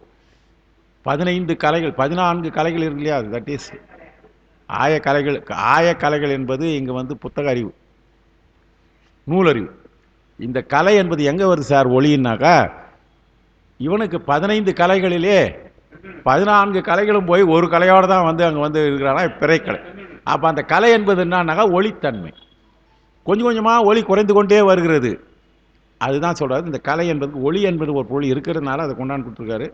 கலைவன்மை மிக்க பல புலவோர்களும் இருந்தது என்பதற்கும் காவலாக அமர்த்தப்பட்டிருந்தனர் என்பதையும் கொள்வதற்கு இடம் இருக்கிறது. ஆக ஆலயத்திற்கு நிர்வாகத்திற்கு ஒரு அரக்கனாக இருப்பவன் அதுங்கிட்ட வரல, நான் அரக்கனாக இருந்துட்டு போகிறேன், நான் நரமாவசம் சாப்பிட்றனா இருக்கிட்டியா, சிவபெருமான்கிட்ட வர வாங்கினேன், எதுவாக இருந்தாலும் பெருமானால் படைக்கப்பட்டவன் நான் வந்து காவலுக்கு அதுக்கு உண்டானவளை தான் கொடுப்பேன்றான். இதுக்கு மேலே நம்ம சொல்ல வேண்டியதில்லை.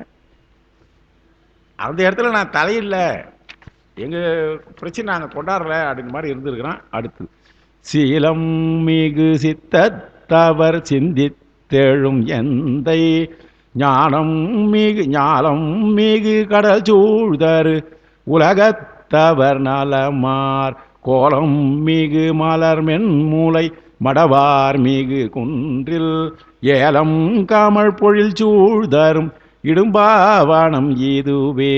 ஏலம் என்றால் வாசனை திரவியம்னு அர்த்தம்.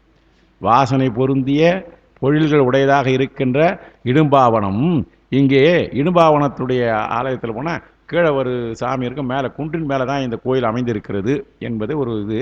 கோலம் மிகு மலர் மென்முலை மடவார் மிகு குன்றில் என்றால் அந்த கோயில் குன்று என்றால் குறமலர்களில் இருப்பாங்க குறவர்கள். குன்று பகுதி என்றால் மலை சார்ந்த இடமும் குறவர்கள் வாழ்கின்ற இடம். ஆகையினால அவரை தான் இங்கே சொல்கிறாரு. இவன் வந்து சீலம் என்பதுக்கு என்ன தெரியுப்பாருங்க, சீலம் என்பதுக்கு 3 பொருள் கொடுக்குறாரு. காட்சிக்கு எளிய தன்மையாக இருந்தது சீலம். இன்னும் சீலம்னாக்கா இயமம் நியமம் முதலாகிய தவ ஒழுக்கங்களை யார் உடைகிறார்களோ அவர்களும் சீலம். தவ ஒழுக்கம் இருக்கணும், காட்சிக்கு எளியராக இருக்கணும், ஒழுக்கமாக இருப்பது, சிம்பிளாக சொல்ல போனால் ஒழுக்கத்தோடு இருப்பவர்கள் சீலம். அப்படிப்பட்டவர்கள் சீலம் மிகு சித்தத்தவர். சீலம் என்பது உடலால் மட்டும் இல்லை, உள்ளத்தாலும் தூய்மையவராக இருக்கின்ற சித்தத்தை உடையவர்களார்கள். எல்லா நேரத்திலும் அவர்கள் தங்களுடைய சிந்தையிலே சிவபெருமானை நினைத்து கொண்டே இருப்பார்கள்.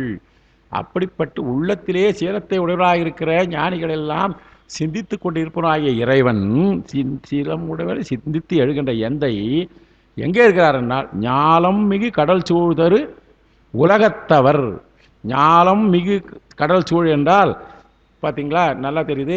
மண் கொஞ்சம், கடல் அதிகம், அதுதான் சொல்கிறாரு. ஞாலம் மிகு கிடைக்குனாக்கா நான் சும்மா ஒரு பர்சன்டேஜ் போட்டேன். 1/4 பாகம் மண்ணும் 3/4 பாகம் நீரும் இருக்குது. 71% வந்து இருக்குது. நான் நேற்று கூட அதை பற்றி நம்ம பேச நான் இருக்கேன். ஆகையினால அப்படிப்பட்ட ஒழுக்கம் உடையவர்கள். இன்னொன்று,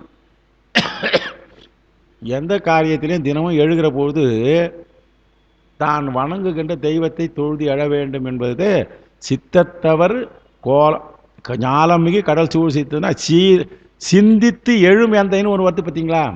சிந்தித்து எழுகின்றவர் என்பது யாருனாக்கா, இந்த சிந்தித்து எழுவது என்பது பழக்கம். இது எங்கே சார் இருக்குதுன்னாக்கா சிலப்பதிகாரத்தில் தெய்வம் தொழாள் கொடுனர் தொழுதி எழுவாள். ஆக சதா சர்வ காலம் எழுகிற போதே எந்த காரியத்தை செய்வதாக இருந்தாலும் இறைவனை வணங்குங்கள். கணவனை வணங்குகின்ற தன்மை இருந்தது என்பதற்காக தொழுது எழுதல்.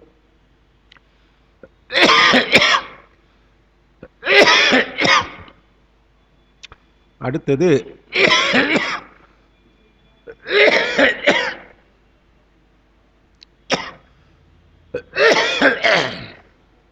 சரி, இந்த எழுதலை எவ்வளோ சொல்லிட்டாங்க. அடுத்தது இன்னும் சொல்ல போகிறாங்க, இறைவனை திருவுள்ளத்தை அடைத்து திருவோலக்கம் செய்தல். அடியார் திருவோலக்கம் செய்தல் என்றால் இறைவனை மனத்திலே வைத்துக்கொண்டு வழிபாடு செய்வது என்கின்ற ஒரு தன்மை கொடுத்துருக்காங்க.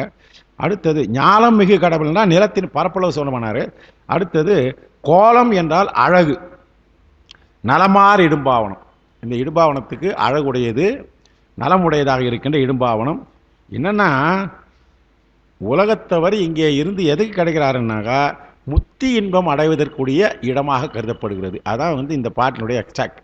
உலகத்தவர் வணங்கி ஞாலம் மிகு கடல் சூழ்தரு உலகத்தவர் நலமார் என்றால் நலத்தை பெறுவதற்கு உதவியாக இருக்கிறது என்றால் முத்தி இன்பம் பெறுவதற்கு இடமாக இடும்பாவனம். இந்த பாட்டினுடைய அதான் எக்ஸ்ட்ராக்ட்.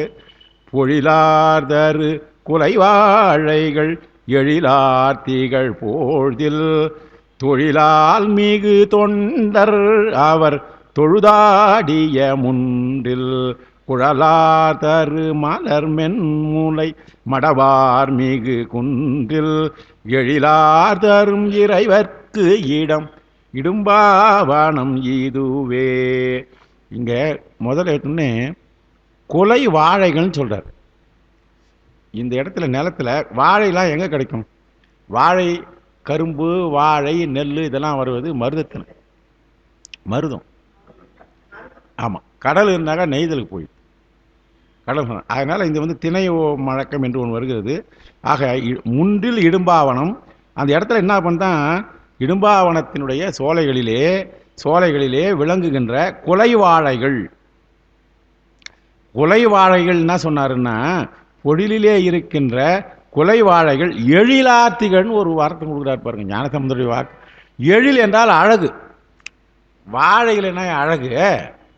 அவர் சொல்றாரு, மாலை வேளையிலே அந்தியிலே இருக்கின்ற அந்த செவ்வானத்திலே அந்த ஒளியானது வாழைகள் மீது வீசுகின்ற பொழுது அது ஒரு அற்புதமான அழகா இருக்குமா.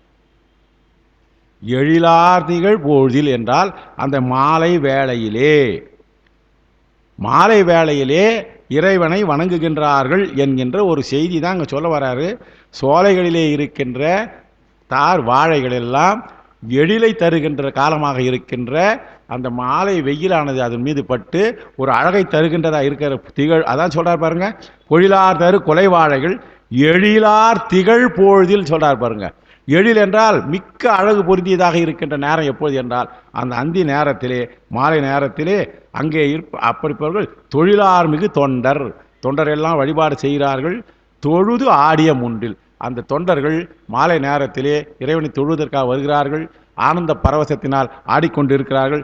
அப்படிப்பட்ட முன்பகுதியை உடையதாக இருக்கின்ற இடம் அந்த ஆலயத்தினுடைய முகப்பு பகுதி. அடுத்தது பெண்கள், அந்த குறவர்களாக இருக்கின்ற பெண்களும் குழலார்தரு மலர் மென்முலை மடவார் என்றால் குழல் ஆர்தரு மலர் மென்முலை என்ன சொல்லுவோம், பெண்களுடைய அழகுக்காக சொல்லியிருக்காரு. குழலிலே மலர்களை உடையவராக இருக்கின்ற பெண்கள் குன்றில் எழிலார்தரு இறைவன் என்றால் எல்லா உலகத்திலே எதை கிடைக்கிறார்களோ அவற்றை எல்லாம் கொடுக்கின்ற தன்மையுடையராக இருக்கின்ற இறைவர். இங்கே நம்ம என்ன சிந்திக்க வேண்டியது என்றால் அந்த மாலை வேளையிலே செய்வார்கள். மாலை வேளையிலே இறைவனை அதாவது நிரந்தரமாக செய்கிறவங்க காலை காலசந்தி, மாலையிலே சந்தியாவனம். இதில் சந்தியாவனத்துக்கு சரிவாக செய்வோம். நம்ம ராமாயணத்துக்கு போனோம், பின்னால் ஒரு நாள் வாய்ப்பு சின்ன பதிங்களாக இருக்கிற போது வரலாம். ராமாயணத்தில் சந்தியாவனத்துக்கு ராமன் ஒரு வாட்டி போகிறேன் மாலை வேளையில். அது நல்ல அருமையான ஒரு பாடல். அது ஒரு பாட்டு சொன்னால் 1 மணி நேரம் ஆகும். அது வாய்ப்பு கிடைக்கிற போது பின்னால் சொல்லிக்கலாம். அடுத்தது பந்தார் வீரல் உமையாள் ஒரு பங்கா கங்கை மூடி மேல் செந்தாமரை மலர் மல்கிய செழுநீர் வயல் காரை மேல் கொந்தார் மலர் புன்னை மகிழ் குரவம் காமல் குன்றில் எந்தாயன இருந்தானிடம் இடும்பாவனம் இதுவே. ஞானசம்பந்தர் சொல்றாரு, உலகத்திலே இருக்கிறவர்களெல்லாம் என் தாய் என்று நினைக்கின்ற வகையிலே இருக்கின்ற தன்மையுடையவன் இடும்பாவனம். ஞானசம்பந்தரை வாக்கு எப்படி இருக்கிறாரு? எந்தாய் என இருந்தார். எங்க இருக்கிறாரு? குன்றிலே இருக்கிறார் பெருமான். எந்தா என இருக்கிறார்கள். அங்கெல்லாம் குன்றிலே அந்த சோலைகள் சொல்றாரு. சோலையிலே இருக்கிறாருனாக்கா கொந்து ஆறு மலர் என்றால் கொத்து கொத்தாக மலர்ந்து இருக்கின்ற புன்னை, குரவம், மகிழம். எத்தனை மலை வருது பாருங்க. கொந்தார் மலர், கொத்து கொத்தாக மலர்களை உடையதாக இருக்கின்ற புன்னை, மகிழ் என்றால் மகிழம், குரவம், வாசனை அவைகளெல்லாம் வாசனை தந்து கொண்டிருக்கின்ற குண்டிலே இருக்கிறான். எப்படி இருக்கிறான்? எந்தாயன இருக்கிறார். இந்த எந்தாயன்றது தான் முக்கியமான ஹைலைட் இந்த பாட்டை நான் சொல்கிறேன் பின்னால். யார் இருக்கிறான்னா அடுத்தது வயல்கள்லாம் இருக்கிறது, வயல் கரைகள் இருக்கிறது, செந்தாமரை மலர்கள் எல்லாம் வயல் இருக்கிறது, நெல் விளைந்து இருக்கிறது, அந்த அதாவது கரையினுடைய வாய்க்கால் இருக்கிறது, வாய்க்கால்களின் மேலே தாமரை மலர்கள் மலர்ந்து இருக்கிறது. அங்கே பெருமான் இருக்கிறார். எப்படி இருக்கிறாருன்னாக்கா அந்த குன்றிலே உமையொரு பாகனாக இருக்கிறார். உமையொரு பாகன் என்பதற்கு சொல்ல வந்தவர் உமாதேவிக்கு ஒரு வர்ணனை கொடுக்குறாரு. பந்தார் வீரல் உமையாள், உமையாளுக்கு ஒரு டெஃபினேஷன் கொடுக்குறாரு.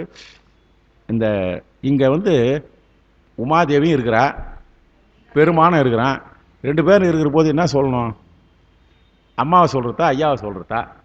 அது உரையாசிரியர் தண்டமான கொண்டாட பாருங்க, அதை பின்னால் சொல்கிறேன். இங்கே உமையாள் என்றால் நல்லா தெரியும். பந்தனை விரலியும் நீயும் நின் அடியார் பழங்குடில் தோறும் எழுந்தருளிய பரனே. மாணிக்கவாசகரா? மாணிக்கவாசகர் தானே? ஆமாம், திருவாசகம் தான். ஆக பந்தனை விரலி என்பது பெருமாட்டிக்கு சொல்லுகின்ற அடைமொழிகளே ஒன்றுன்றதுக்கு அதிக கொடுத்தாச்சு. பந்து அணைகின்ற விரல் என்றால் பெண்களுக்கு அது பந்தாடுகின்ற தன்மை உடையவராக இருக்கிறார்கள். கழங்கு கந்துகம் அம்மனை ஆடல் என்கின்ற இதெல்லாம் பெண்களுக்குரிய இருக்கிற போது அந்த பந்து அப்படி சொல்லுவது ஒரு வழக்கம்னு சொல்லி கொண்டாந்து விட்டுட்டார் அவர். உமையாளோடு நாமும் இருந்து இந்த உமையாள் இருந்தால் என்பதை பாதிகளாக இருந்து பங்கா என்று வந்தது. அந்த உமையம்மையை ஒரு பங்கே உடையவராக இருக்கிறார். சரி, இந்த பங்கு இங்கே உமையார் ஒரு பங்கான்னு வந்துருக்குது பார்த்தீங்களா? பங்கா என்றால் பங்காக செயன் எச்சம் வருகின்ற போது கடைசியில் இருக்கிற ஈற்று அசை குறைகிறதுன்றது ஒரு இலக்கணம் கொடுத்துருக்காரு. நம்ம இலக்கணத்துக்கு அங்கே போவோம்னா கங்கையை முடிமேல் கொண்டு இருக்கிற பெருமான் அங்கே இருக்கிறாரு. அப்படிப்பட்ட உமையால் ஒரு பங்கா என்றால் உமையை கொஞ்சம் வச்சிருக்கிறாரு, மேலே கங்கையும் வைத்திருக்கிறாரு. இருந்தாலும் ஒரு பங்குலே மட்டும் உமையம்மை வைத்து கொண்டிருக்கிறாருன்னு சொல்லிட்டாரு. சரி, வயற்கரை மேல் புன்னை மகிழ் குறவும் கமல் குன்று இனுபாவனத்திலே இருக்கின்ற ரெண்டு பாருங்க. வயல் கரையும் சொன்னாரு, புன்னை மருதம் இருக்கிற குன்றுன்னு சொன்னாரு. அதனால் இங்கே மருதத்தினையும் மயங்கி இருந்தது என்கின்ற செய்தி சொல்லியிருக்கிறாருங்க. அப்படிப்பட்ட இருந்தால் இந்த எந்தாய்னு ஒரு பார்த்தீங்களா, இந்த ஒரு வார்த்தை மட்டும் சொல்லிட்டா போதும், இந்த பாட்டு தள்ளிடலாம். எந்தாய் என என்றது, எந்தாய் என்றது அனைத்து உயிர்களுக்கும் எனது தாயேயான, அனைத்து உயிர்களுக்கும் எல்லா உயிர்களுக்கும் எனது தாயே என, எல்லா உயிர்களும் எந்தாய், என் தாய். இப்படி பிரிச்சுங்க. என் தாய் யாரு? என் தாய் சொல்றது எல்லா உயிர்களும் எனக்கு தாய் போன்று இருப்பவன் என்கின்ற இருக்கின்ற இறைவன் ஒரு பொருளாய்ச்சா எந்தாய். என் தாய் என்று அனைத்து உயிர்களும் சொல்லுகின்றவர். அடுத்தது எந்தை. எந்தா என்பதுக்கு எந்தை. அப்ப எந்தை என்பதுக்கு என்ன பொருள் வருது? என் தந்தைன்னு வருது, என் தாயின்னு வருது. இந்த எந்தாய் என்ற ஒரே சொல்லு பாருங்க. எந்தாய் என்னுடைய தாய் என்று அனைத்து உயிர்களும் சொல்லுகின்ற தன்மை. தாய் ஆகிப்போச்சா? பெண்பால் ஆகிப்போச்சு. தந்தையாக இருப்பதற்கு எந்தை என்பதனுடைய மறு. எந்தை என்பது மறுனா எந்தாய், என் தந்தையே என்றார். ஆகையினால ஞானசம்பந்தர் பொருத்தமாக ஒரு இடத்த போட்டார். இவரே முதல்ல ஒரு இது வச்சார். இவர் முதல் பாட்டில் இவருடைய பதிகத்தில் வச்ச வேலையை இங்கே செஞ்சுக்கிறார். எந்தாய்னு வச்சார். எந்தாய் எந்தாய்னு வச்சுட்டு இந்த எந்தாய் என்பதிலே அம்மையையும் குறிக்கிறது, அப்பனையும் குறிக்கிறது. சரி, அம்மையை அப்பனை குறிக்கிற போதுனாக்கா கடைசியில் ஈட்டில் எதை கொண்டாந்து நிற்கணும்? இருந்தான் இடம்னு ஏன் சொன்னார்? இருந்தால் இடம் சொல்லலாம் இல்லையா? இருந்தான் இடம் சொன்னான்னாக்கா அதுதான் சொன்னார். ஞானசம்பருக்கு இது புதுசு இல்லை, அவர் முதலே சொல்லியிருக்கிறாரு. தோடுடைய சேவியன் என்கின்ற பதிகத்திலே உமையம்மையும் கோர வந்தவர் அவங்களையும் வர்ணிச்சுட்டு அவங்களையும் கொடுத்து அவங்களால சொல்லிவிட்டு பெருமானைத்தான் சொல்லுகிறது என்கின்ற தன்மை இவருக்கு வழக்கமாக இருப்பதனால இப்படி முடிச்சிருக்கிறார்னு சொல்லிட்டு தோடுடைய சேவியன் என்பதற்கேற்ப எந்தா என இருந்தான் என அவர் பெருமானை முடித்திருக்கிறார். ஆண்பாலிலே விகுதி கொடுத்து முடித்திருக்கிறார் என்று ஒரு கருத்தை சொல்றாரு. அடுத்தது நெறி நீர்மயர் நீழ்வானவர் நினையும் நினைவாகி அரி நீர்மயில் எய்தும் மலர் கரியும் அறிவருளி எய்தும் அவர்க்கு. சரி, அரி நீர்மயின் எய்தும் அவர்க்கு அறியும் அறிவருளி குறிநீர்மயர் குணமார்தரு மணமார்தரு குன்றில் எரிநீர் வயல் புடை சூழ்தரு இடும்பாவானம் இதுவே. ரெண்டாவது வரியில் மூன்றாவது வரியில் பாதி நம்ம ஏற்கனவே சொன்னது. மணமார்தரு குன்று எரி நீர் வயல் புடை சூழ்தரு இடும்பாவனம். அதுக்கு நான் பொருள் சொல்ல போகிறதில்லை. மணமார்தரு குன்று நல்லா தெரியும், போன பாட்டில் இருந்து தான். இங்கே முதல் பாருங்க, 3 நீர்மையர் சொல்றார் பாருங்க. நெறி நீர்மையர், அறிநீர்மையர். பக்தியிலே எத்தனை விஷயம் இருக்கு பாருங்க. அறிநீர்மையராக ஆக வேண்டும் என்றால் இறைவனையே திருவடியை அடைய வேண்டும் என்று ஞானத்தை உடையவர்களாக, ஞானத்துக்கே வேண்டி தவம் செய்கிறவர்கள் அறிநீர்மை. நெறி நீர்மையர் என்றால் இந்த அறிநீர்மையராக போவதற்கு முதல்ல என்ன பண்ணணும்னாக்கா, ஒழுக்கமில்லாத இடத்துல ஞானம் வந்தால் பிரயோஜனம் இல்லை. அதனால தான் படிநிலையிலே வர வேண்டும். ஆசையராய் பாசம் விடாய் அந்த பாட்டுக்கு எத்தனை சொல்லி போனாக்கா அதெல்லாம் அடிப்படையிலேயே இருந்து வந்து தான் இப்போ வரணும். இதெல்லாம் வேணால் திருமுறைகள் ஓதுன்ட்டார். நெறி நீர்மையர். நெறி நீர்மை என்றால் ஒழுக்கத்திலே நிற்கும் இயல்பினை உடையவர்கள். அடுத்தது நீள்வானவர் என்றால் முனிவர்கள். நெறி நீர்மையர் என்று, நெறி நீர்மை நல்லா தெரியும், ஒழுக்கத்தில் நிற்பவர்கள் பேர் முனிவர்கள். போன 2 பாட்டுக்கு முன்னே சொன்னோம். முனிவர்களும். நீள்வானவர் என்றால் நீண்ட வானத்திலே வாழ்ந்து கொண்டிருப்பவர்களாகிய தேவர்களும். இப்போ நெறி நீர்மையரை முனிவரை குறிக்கிறது, நீள்வானர் என்றால் தேவர்களை குறிக்கிறது.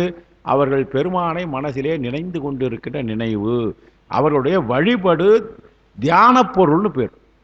இங்கே நினையும் நினைவு என்கின்ற பொழுது இவர்களுக்கெல்லாம், வானவர்களுக்கும் நீர்மையுடையவராக இருக்கின்ற தேவர்கள், அதாவது முனிவர்களுக்கும் வழிபடு பொருளாக இருப்பவன் தியான பொருள்னு பேர்.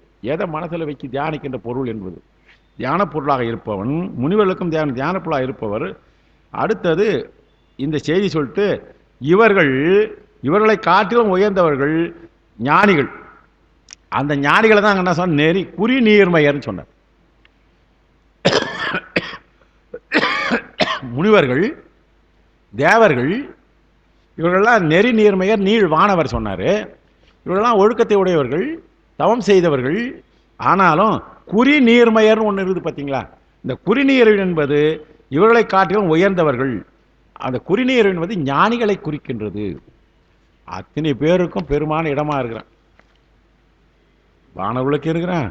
அறிநீர்மையிலே எய்துமோர் என்றால் இந்த குறிநீர்மை உடையவராக இருக்கிறாங்க பார்த்தீங்களா, அந்த ஞானிகள் அறிநீர்மையில் எய்துமோர் என்றால் இந்த இடத்துல என்று சொல்லியிருக்காரு. எதனால் சொன்னார்னாக்கா, அறிவாலும் அறியப்படும் பொருளும் அறிவுமாகிய மூன்றும் தனிநிலையற்றி ஒன்றாயிருந்து அறியும் பரமஞானிகளுக்கு அறியும் அறிவாகி அறிநீர்மையர் எய்தும் அவர் என்றால் தன்னுடைய புலன்களினாலே இறைவனை காண முடியாது என்பதை ஞானத்தின் மூலமாக உணர்ந்து சிவபெருமானுடைய திருக்கண்களினாலே நமக்கு அருள வேண்டும் என்று இறைவனுடைய முழுவதுமாக அவர்களை அறிவதற்கு ஒன்று தன்னை வழிபாடு செய்கிற ஞானிகளுக்கும் அவர்கள் எவ்வாறு விரும்புகின்றார்களோ அதை கொடுக்கின்றவராக இருக்கின்ற அவர்கள் என்ன விரும்புகிறார்கள், அறிவும் அருளி. அவர்கள் இறைவனை நம்முடைய இந்த 36 தத்துவங்களினால் அறிய முடியாது என்று, உயிருக்கு இறைவனுடைய திருக்கண்கள் இருந்தால்தான் முடியும் என்று, இன்னும் சொல்ல போனாக்கா பதி நிலைமை எய்தி, பசு நிலைமை அற்று பதி நிலைமை எய்தி என்று சொல்வார்கள். அந்த பதி கரணங்களாலே பார்க்க வேண்டும் என்பதற்காக அவர்களுக்கு அறியும் அறிவு அருளி. அவங்களுக்கு தான் அறிநீர்மையில் எய்தும் அவருக்கு அறியும் அருள் என்றால் தம்மை அறிகின்ற அறிவை கொடுக்கின்றான். அறிந்து கொள்ளும் ஆற்றல் இல்லாதவர்கள்லாம், மற்றவங்களாம் தெரியாது, சாதாரணமான ஆன்மாக்களால் காண முடியாது. அவளுக்கு பெருமானுடைய அவன் அருளே கண்ணாக காணிலால் காண்பாரான்னு சொல்கிற மாதிரி காண முடியாது என்பதனால்தான். ஆகையினால அந்த அறிநீர்மை எப்படி வேண்டுகிறார்களாம், மாணிக்கவாசகர் வாக்குப்படி உணருமா உணரே, உண்மை நான் உண்மையாக உணர்வதற்கு உண்டான தன்மை எனக்கு கொடுத்து நீயே உள்ளிருந்து உணர் என்று வகையிலே அறியும் அவருக்கு அருளி என்றால் தானாக இருந்து அறிகின்ற தன்மை கொடுக்கிறான் என்கின்ற ரொம்ப அறிவும் அறிவறிவேன் எல்லா ஏற்கக்கூடிய பாமன் சாமிகள் கூட நிறைய அந்த மாதிரி வந்துருக்குது, இவரும் வந்துருக்குது. நம்ம 4 பெருமக்கள் அதுதான் சொல்கிறாரு. பெருமானை பசுத்துவத்தை விட்டால் தான் வரும் என்று தான் சொல்லி அந்த அடிப்படை தான் வருது. நம்ம நுணுக்கமாக பார்த்தோம்னா தெரியுது. இந்த நெறி என்பதற்கு சிவநெறின்னு பேருங்க. அறிநீர்மை என்பது தியானம். இந்த 3 சொல்லியிருக்கார் சார் இந்த பாட்டில். நெறி என்பது சிவநெறி, அறிநீர்மை என்பது தியானம், குறிநீர்மை என்பது யோகம். வழிபடுகின்ற நெறி என்பது உடலால் ஆவது, சிறுநீர்மை என்பது தியானத்தால் ஆனது, குறிநீர் என்பது யோகமானது. இந்த 3 செய்தி இந்த பாடலே வருகிறது. அடுத்தது, நீரேறிய திருமேனியர் நிலவும் உலகெல்லாம் பாரேறிய படுவன் தலை கையில் பலி வாங்கா கூரேறிய மடவாளோடு பாகம் மகிழ்வெய்தி ஏரேறிய இறைவர்க்கு இடம் இடும்பாவானம் இதுவே. பெருமான் பாரேறிய படு வெண்தலை கையில் பலியேந்தி திருப்பலி கொள்கிறார் என்பதை பிச்சா கபாலத்தை கொண்டு பிரம்ம கபாலத்தை கொண்டு பிச்சை எடுக்கிறார் என்பதை இப்போ தான் புதுசாக சொல்ல வர்றார். நேற்று பதியத்தில் சொல்லவே இல்லை, இந்த பதியத்தில் இப்போ தான் வர்றார். சில விஷயங்களை ஒரு ஞான சம்பந்தர் சில இடங்களில் சொல்கிறதே இல்லை, இப்போ சொல்லியிருக்கிறாரு. அடுத்தது, நீரேறிய திருமேனியர். நீர் ஏறிய திருமேனினா ஏறியது என்றது மிகுந்தான்னு அர்த்தம். நீரு ஏறிய திருமேனியர் நிலவும் உலகெல்லாம் பாரேறிய. இந்த பலி வாங்குற போது உலகமெல்லாம் பலி கொள்கிறாராம் பெருமான். எல்லாம் அலைந்து பலி கொள்கிறார். ஆமாம், உலகத்தில் அத்தனை உயிர்களுடைய பாவத்தை தான் நிர்மூலமாக்கணும் தானே அவர் செய்து விடுறார். அதனால் உலகமெல்லாம் பலி ஏறுகிறார்கள். அவர் என்ன திருமேனியோடு பலி ஏற்கிறார் என்றால், நீர் ஏறிய திருமேனா மிகுந்த நீட்டினை நிறைய பூசின்னு சொல்கிறாருங்களா, அதான் நீர் ஏறிய திருமேனியர். தமது திருமேனி கண்ணேயே ஒரு பாதியாய் அமைந்த உமையவளை ஒரு பாகம் மகிழ்வெய்தி. நீரேறிய திருமேனியர் நிலவும் உலகெல்லாம் கூரேறிய மடவாள் ஒரு பாகம் மகிழ்வெய்தி. தன்னுடைய ஒரு கூறாக அமைந்திருக்கிற உமா பார்வதியை ஒரு பாகத்திலே இருந்து மகிழ்வெய்தியன்னு பார்த்து பாருங்க. இடப்பாகத்திலே வைத்து மகிழ்ந்து, பெருமான இடப்பாகத்தில் வச்சுருக்கிறேன், கேட்டிய குத்து தொலைச்சிட்டேன், என்ன பண்ணுறது, கூடவே ஓட்டிங்கிறியான்னு நினைக்கலையா, மகிழ்ச்சியாக கொடுத்தாருன்னு சொல்கிறார்.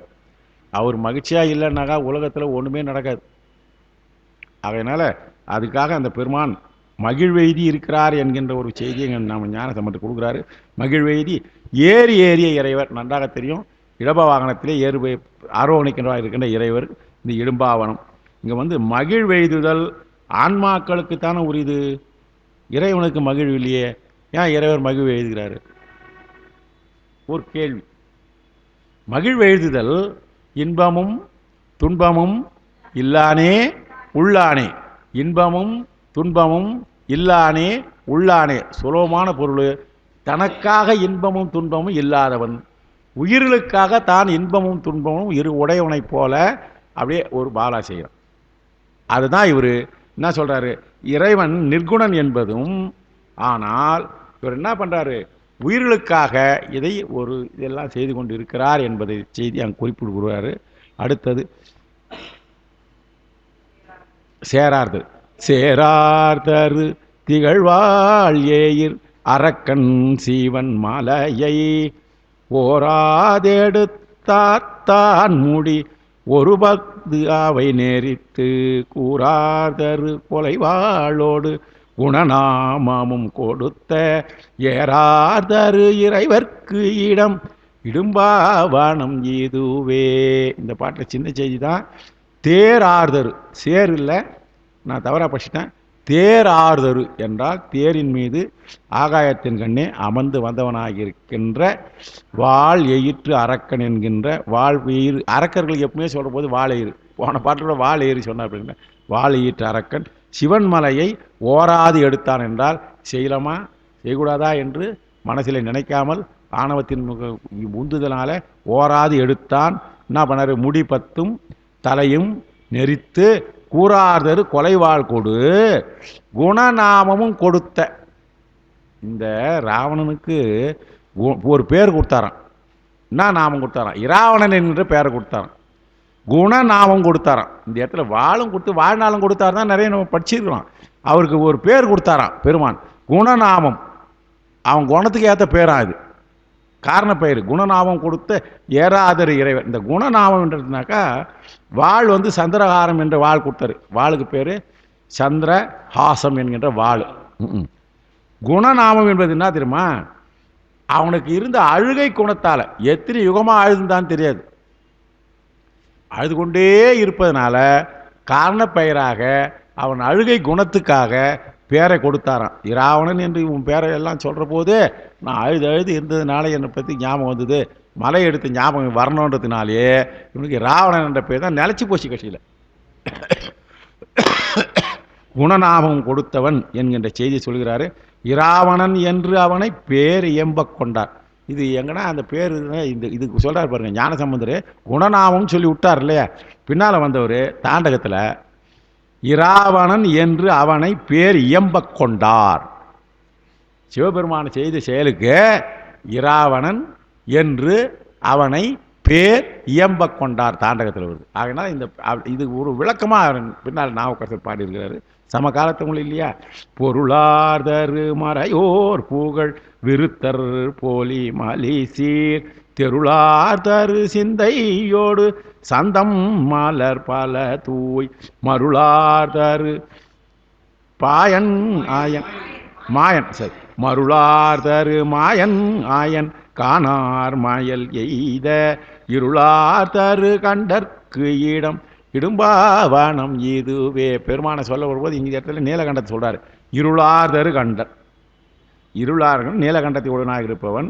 அவர் யாரால காண முடியாதா என்றார்னா மாயன் அயன் இவர்களெல்லாம் காணும்படியாக இல்லாமல் காண வகையாக தம்மை காட்டிக் கொள்ளாமல் இருந்தால் அது ஏன்றதை போன பத்தியத்தில் நம்ம படிச்சிருக்கிறோம்.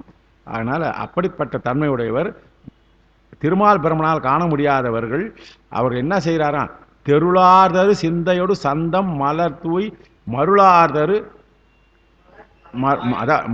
மலர் தூய் என்ற யாருக்குன்னாக்கா பொருளாதரு மறையோர் புகழ் விருத்தர்.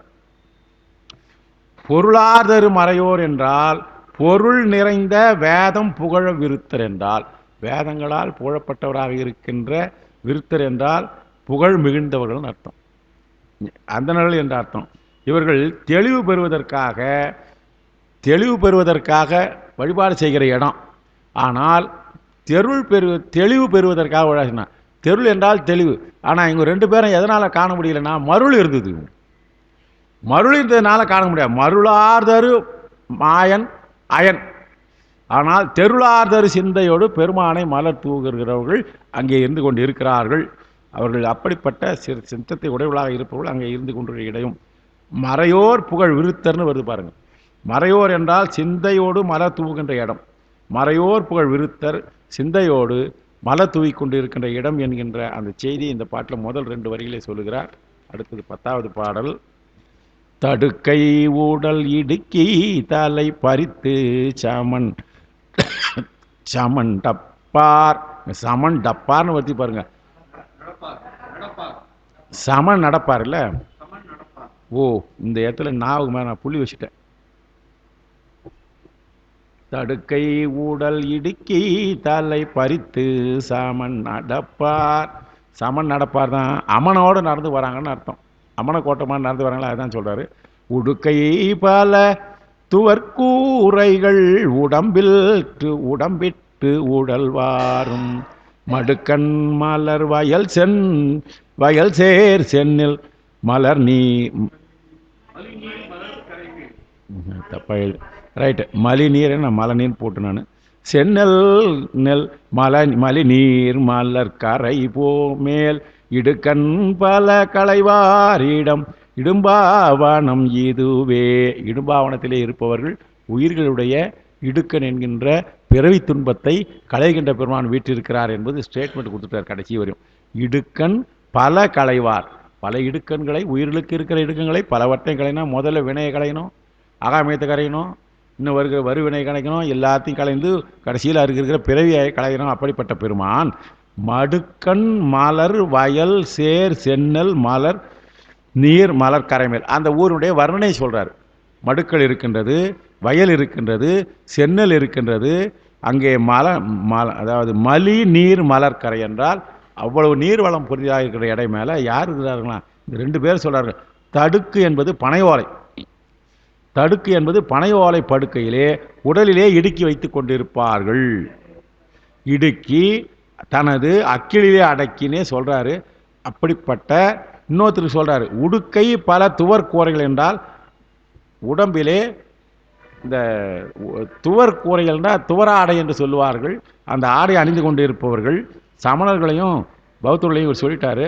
பல காவி ஆடைகளை நிறைய கையில் கூட வச்சுட்டு இருப்பாங்க. அப்படிப்பட்டவர்கள் உடம்பிலே பூண்டு கொண்டு இருப்பார்கள்.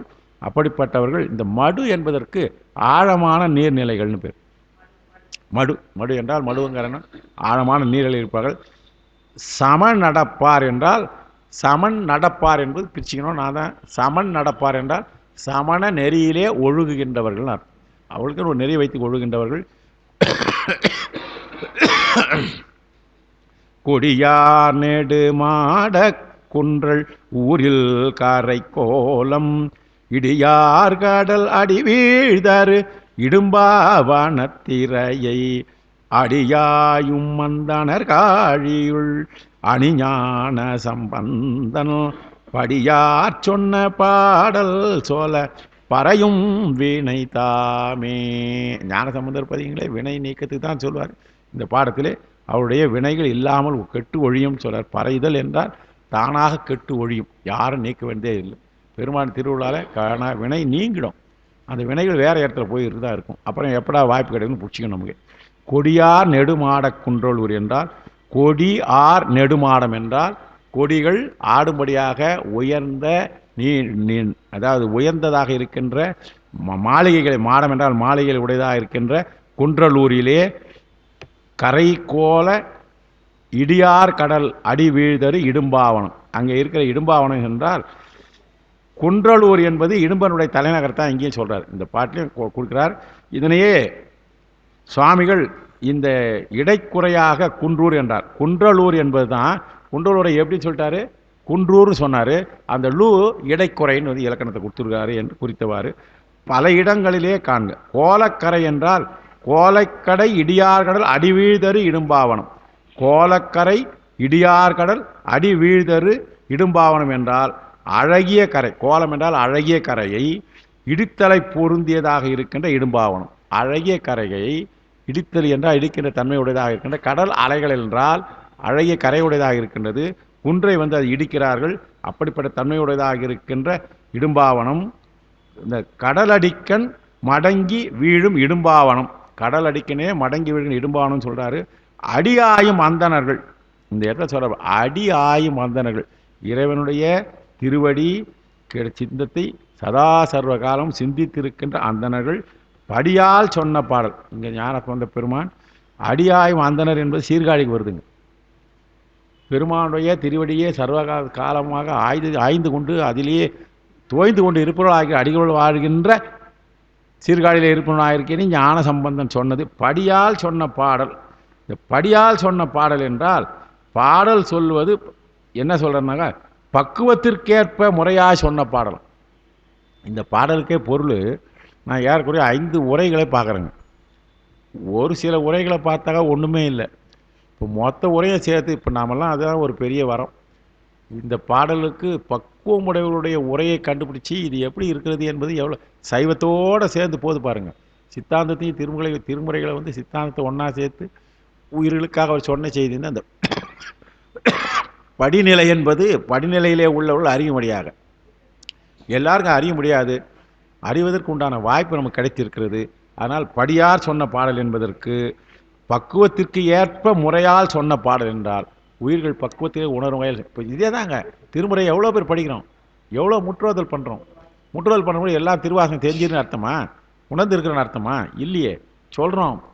அவர் வந்து சொல்கிறாரு திங்கக்கிழமை அதாவது 1ஆவது தேதியில் தினமும் திருவேகமத்தில் சொல்கிறாரு, போய் கேட்டு பாருங்க.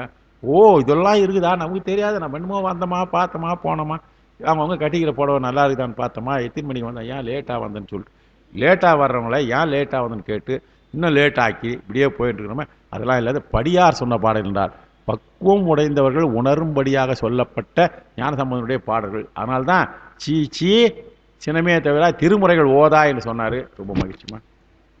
சரி அது இல்லைம்மா இருக்கட்டும்மா, பரவாயில்ல. ஓ அதில் ஊற்றினோமா?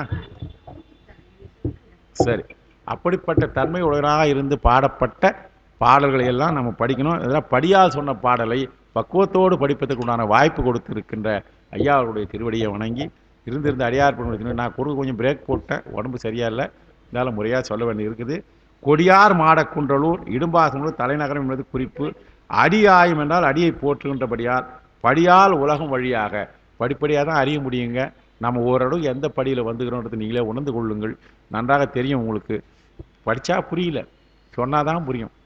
தொட்டு காட்டாத வித்தை குட்டு போட்டாலும் வராதுன்னு சொல்லுவாங்க. உரையாசிரியர் தேவை, உரையை சொல்லி சொல்வதற்கு உரைப்பாளர் ஒன்று தேவை. அந்த வகையிலே அடியானுக்கு அந்த வாய்ப்பை கொடுத்தாரு. நான் உரையை படித்து உங்களுக்கு சொல்கிறதுக்கு வாய்ப்பு இருந்து, பெருமானுடைய திருவருள் பிரகாரம் தான் அவங்களுக்கு ஏறும். இது எங்கள் வீட்டுக்காரமாக இருக்கிறாங்க, நான் வந்து என்ன சொன்ன கேட்டால் சொல்ல மாட்டாங்க. அவங்க பல விஷயங்களை மனசில் வச்சுன்னு பார்த்துட்டு இருப்பாங்க. ஆனால் சில பேர் இருக்கிறாங்க பக்குவமாக ஒரே ஸ்டேஜில் இருந்துன்னு பார்க்குறவங்க இருப்பாங்க. அதனால் அந்த படியால் தான் நம்ம அறிய முடியும். பக்குவத்துக்கு ஏற்ப தான் நமக்கு எல்லாம் கிடைக்கும். மழை பொழிகிறது, எல்லா இடத்துலையும் பெய்கிற மழை எல்லாருக்கும் நன்மையாக தருகிறது. சில இடங்களில் நன்மை தருகிறது, சில இடத்துல தீமை தருகிறது. அந்த வேலையை இந்த பதிகத்தை சொல்வதற்கு எனக்கு வாய்ப்பு கிடைத்திருக்கிறது. அடுத்த மாதம் பதிகத்துக்குள்ளே உடம்புலாம் நல்லா தெளிவாயிடும். நான் அடுத்த பதிகங்களாம் நல்லா செலி பண்ணின்னு மிக சிறப்பாக சொல்வதற்கு பெருமான் திருவள் புரிவார் என்று கூறி, இருந்து காட்ட உங்கள் திருவடிகளை வணங்கி ஐயாவுக்கு மீண்டும் நன்றியை கூறி நிறைவு செய்கிறேன். என்ன